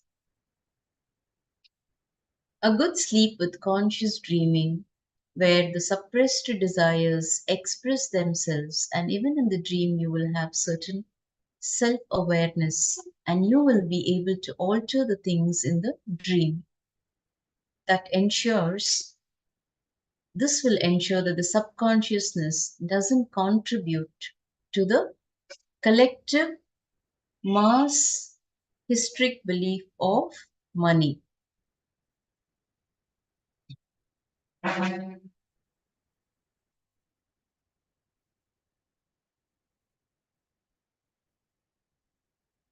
Now, what is the role of collective unconsciousness? Unconsciousness is you don't know what you are really missing, what you really want, but you feel a certain emptiness. That is why you think, if I become a president, I will feel fulfilled. An unconscious man acts as if he's going to fill others' subconsciousness, others' suppressed desires. This is the attitude and ambition towards the power structure. That is why the politicians always give big promises. They give you the feeling, I will fulfill your subconsciousness. So it is time we bring human civilization to where the money-based thought trend and political thought trend does not become part of our lives. It just stands as a utility. Let it not become our lifestyle and just now let us contemplate for 5 minutes. Pen down examples from your own life for both these roots of suffering. First thing is the things that you imagined or visualized but you could not achieve. You always wanted to become a pilot or a doctor, or you wanted to make huge wealth. but you could not. And the things that you imagined, like, living the life of a billionaire or becoming an actor, it could be anything. So, whatever you imagined, write down. Whatever you visualized and you could not achieve. So, just pen them down in points.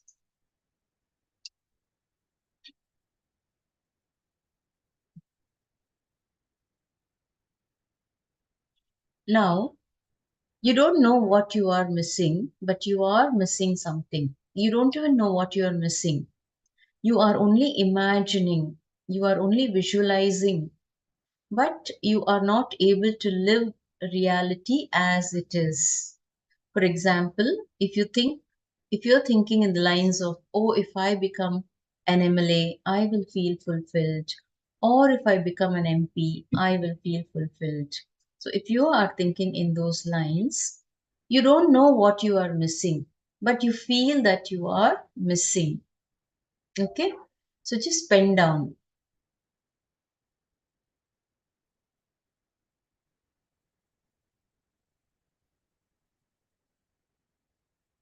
So in this exercise, we will be doing this exercise for the next 10 minutes. You will be learning how to experience fulfillment now. So understanding that changing the object is never a solution, changing the attitude is the solution. So in the first step, you will make a list of things you feel attached to or things you feel greedy about. It might be a habit, perhaps a particular pleasure or object or person. You can include anything or anyone on the list that makes you feel possessive, greedy, or lustful. For example, you want to get married to the beautiful girl next door, but you also want to run a huge business and make a lot of money. Now, make a list of these things where you feel attached to or the things that you feel greedy about.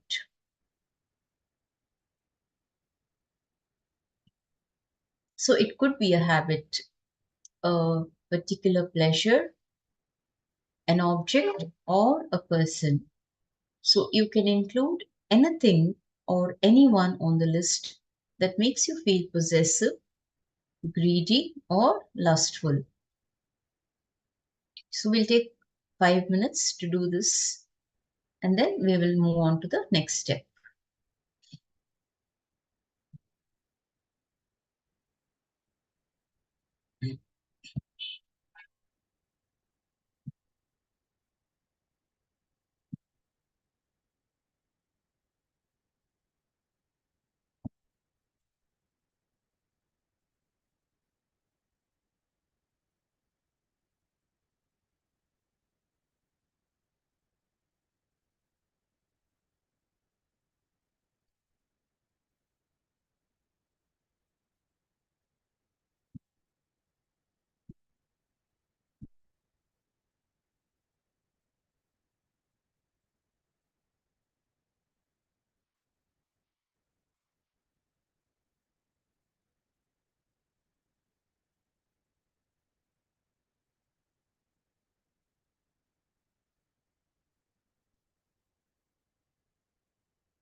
The next step would be to bring in respect towards the object or person.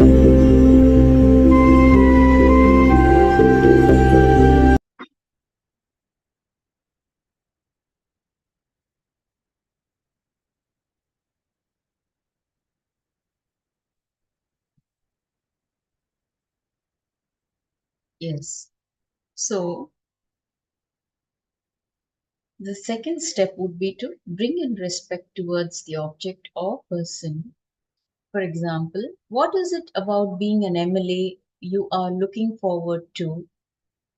The responsibilism, the name and fame, the respect, the power to make a change means making a difference in the world, to make a difference in the lives of your loved ones.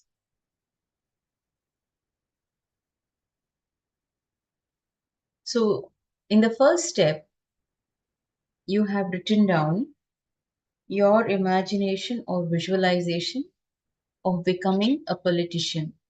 So, in the next step, you will be writing, bringing in respect. That is, if you want to become a politician, what would be the next step? You would be taking on responsibility. Would you be enjoying the name and fame, or would you enjoy the power to make a change or making a difference in the world? Now, look in with deep respect into each of the things you feel greedy about. You will discover why you wanted it in the first place, and some will just drop off from your list. Now, whatever you're writing, whatever you're contemplating, look in with deep respect into each of the things that you feel greedy about. For example, enjoying the name and fame. If you're feeling greedy about enjoying just the name and fame after becoming a politician, it could be an MLA or MP, whatever, look in with deep respect into each of the things that you feel greedy about. Look in and see what is the greed all about. Is it just enjoying name and fame? Is it accumulating wealth? Is it taking on the responsibility? Or is it the power behind the title?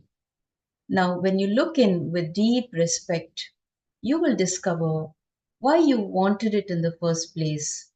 And in the process, some of that greed would also drop off from your list.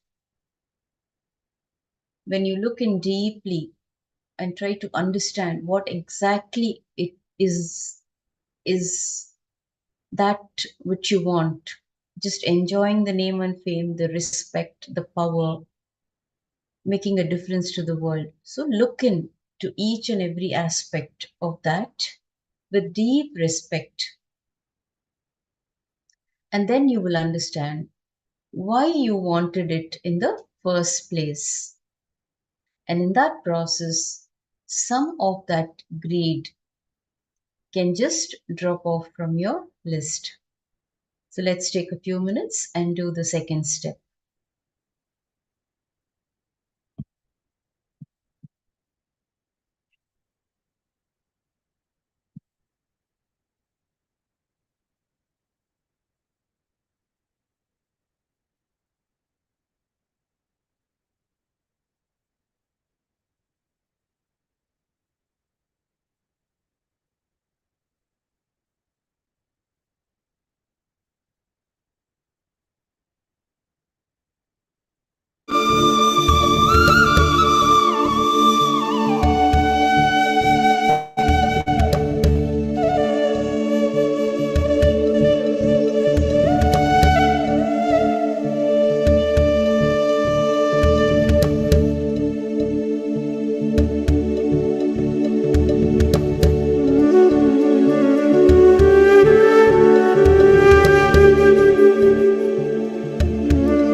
Yes. So with that, we come to the conclusion of this segment.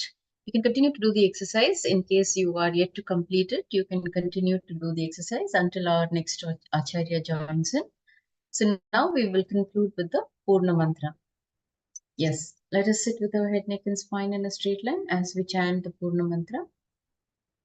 ॐ पूर्णमदः पूर्णमिदं पूर्णात् पूर्णमुदच्यते पूर्णस्य पूर्णमादाय पूर्णमेवावशिष्यते ॐ शान्ति शान्ति शान्तिः हरि ओं तत्सत् सर्वं भगवत् श्री नित्यानन्द परमशिवं पादुकार्पणमस्तु ॐ नित्यानन्दम्. Yes, thank you all for your participation. We can continue to do the exercise. Yes, okay. The next Acharya is here. Thank you, ma'am. Dayamai Swami, Nithyanandam.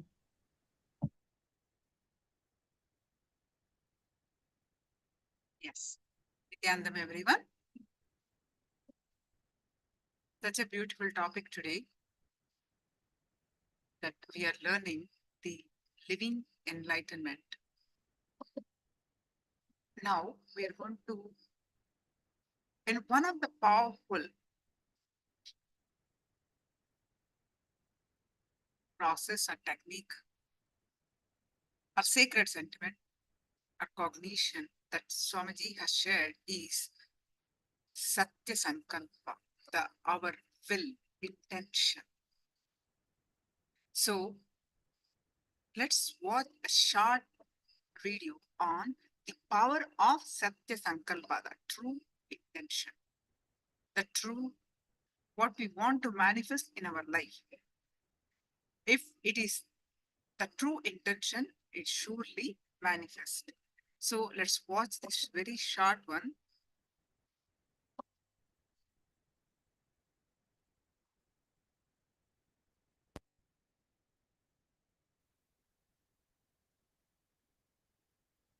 Jivan Mukti.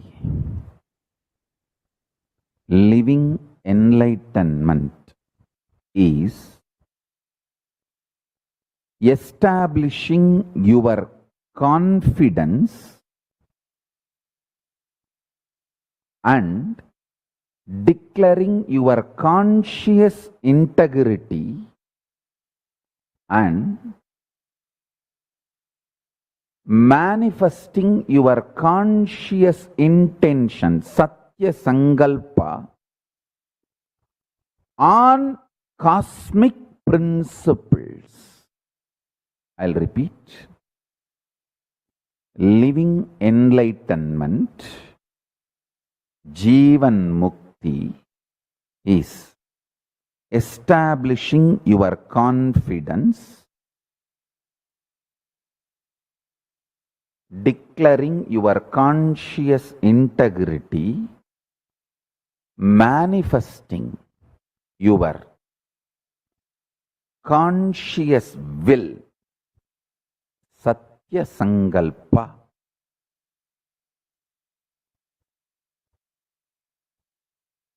on the cosmic principles.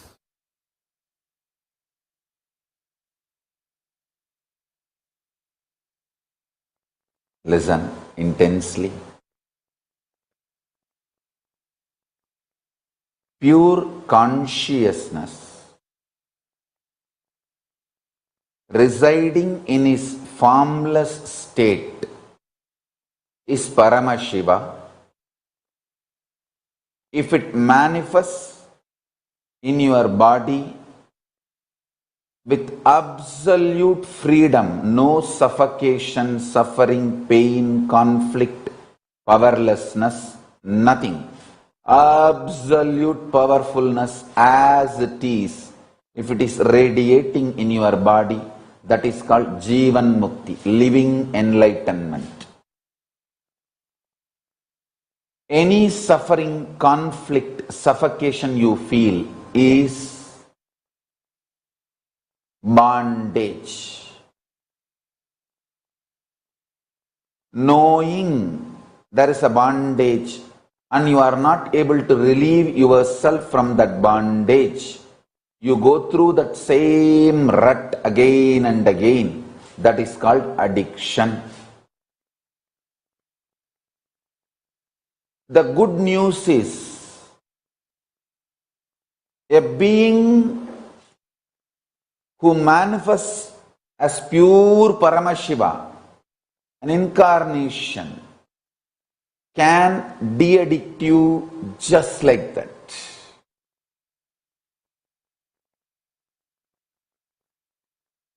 Your consciousness having your brain completely for its enjoyment, possession, cognition and manifestation of its existence absolutely freely, healthily, happily is called living enlightenment.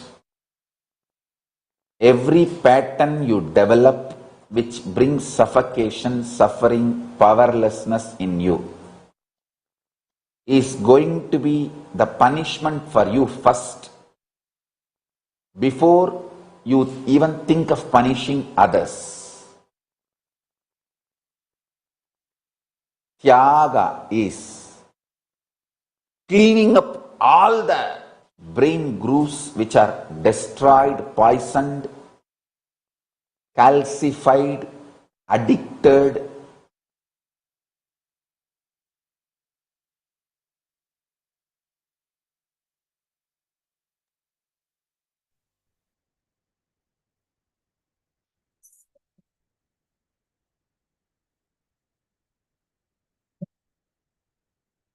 Any questions, please do let me know. So far what we discuss,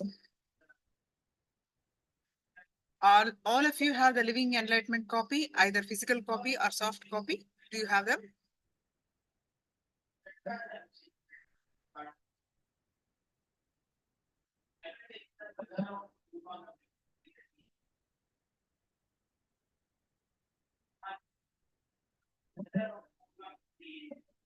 Now, whatever you heard so far, let us do one internalization exercise.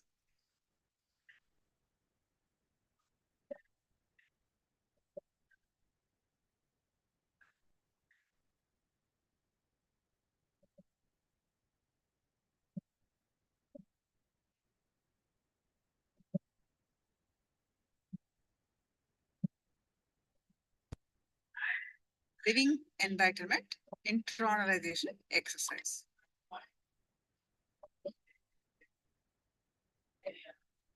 Living Enlightenment or Jivan Mukti in Sanskrit. Living Enlightenment is establishing your confidence and declaring your conscious integrity and manifesting your conscious intention, Satya Sankalpa, on cosmic principle. You declare how your life is going to be, your conscious declaration. You declare how you want to live your life, radiating that confidence is living enlightenment. Pure consciousness residing in his formless state is Paramashiva. Pure consciousness is Paramashiva, formless. If it is manifest in your body with absolute freedom, no suffocation, no suffering, no pain, no conflict, no powerlessness, nothing. Absolute powerfulness as it is.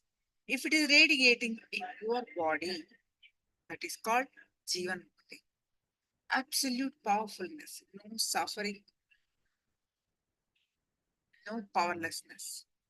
Then you are living enlightenment. You are a Jivan Mukta.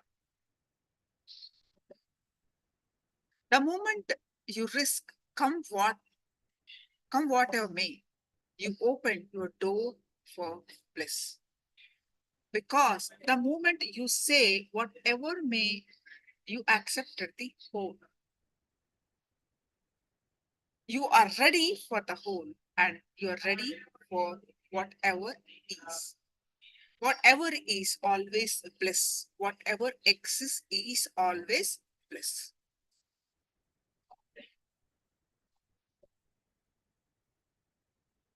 Just remember one thing.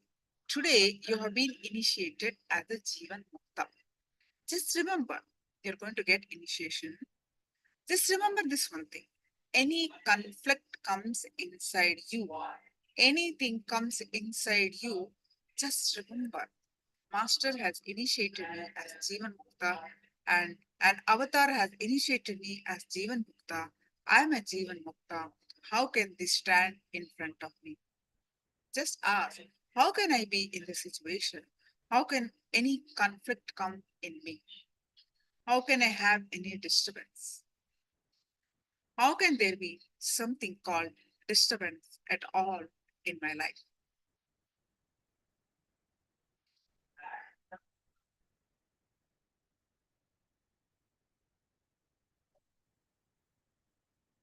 Now, how to live enlightenment? Pen down 5 recent incidences when you felt powerless, disconnected from the whole. Now, as a Jivan Mukta, relook at these 5 incidences. Pen down how would you respond differently in these situations. Let all your actions be done with this base current that you are Jivan Mukta. You are living enlightenment. You are absolutely powerful. So write down recent 5 power incidences which made you powerless. It could be fight with your spouse. It could be, conflict in the work, whatever it is.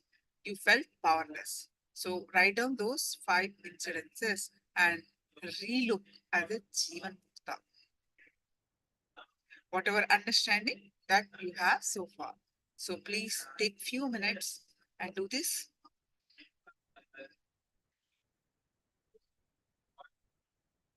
Take few minutes and do this.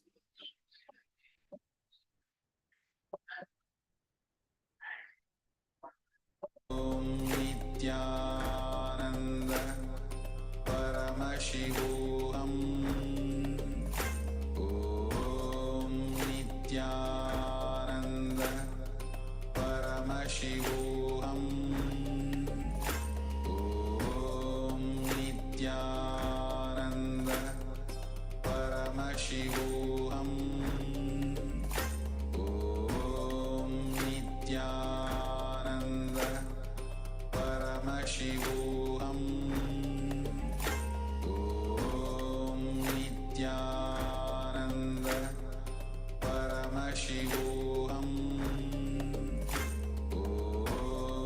Nithyananda Paramashivoham Nithyananda Paramashivoham Nithyananda Paramashivoham Nithyananda Paramashivoham Nithyananda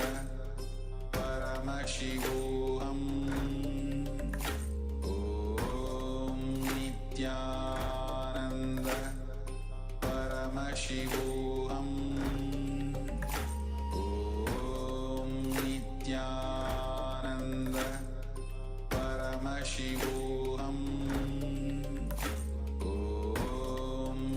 Nithyananda Paramashivoham Nithyananda Paramashivoham Nithyananda Paramashivoham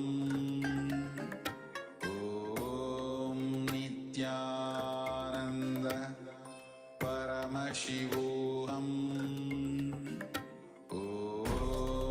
Nithyananda Paramashivoham Nithyananda Paramashivoham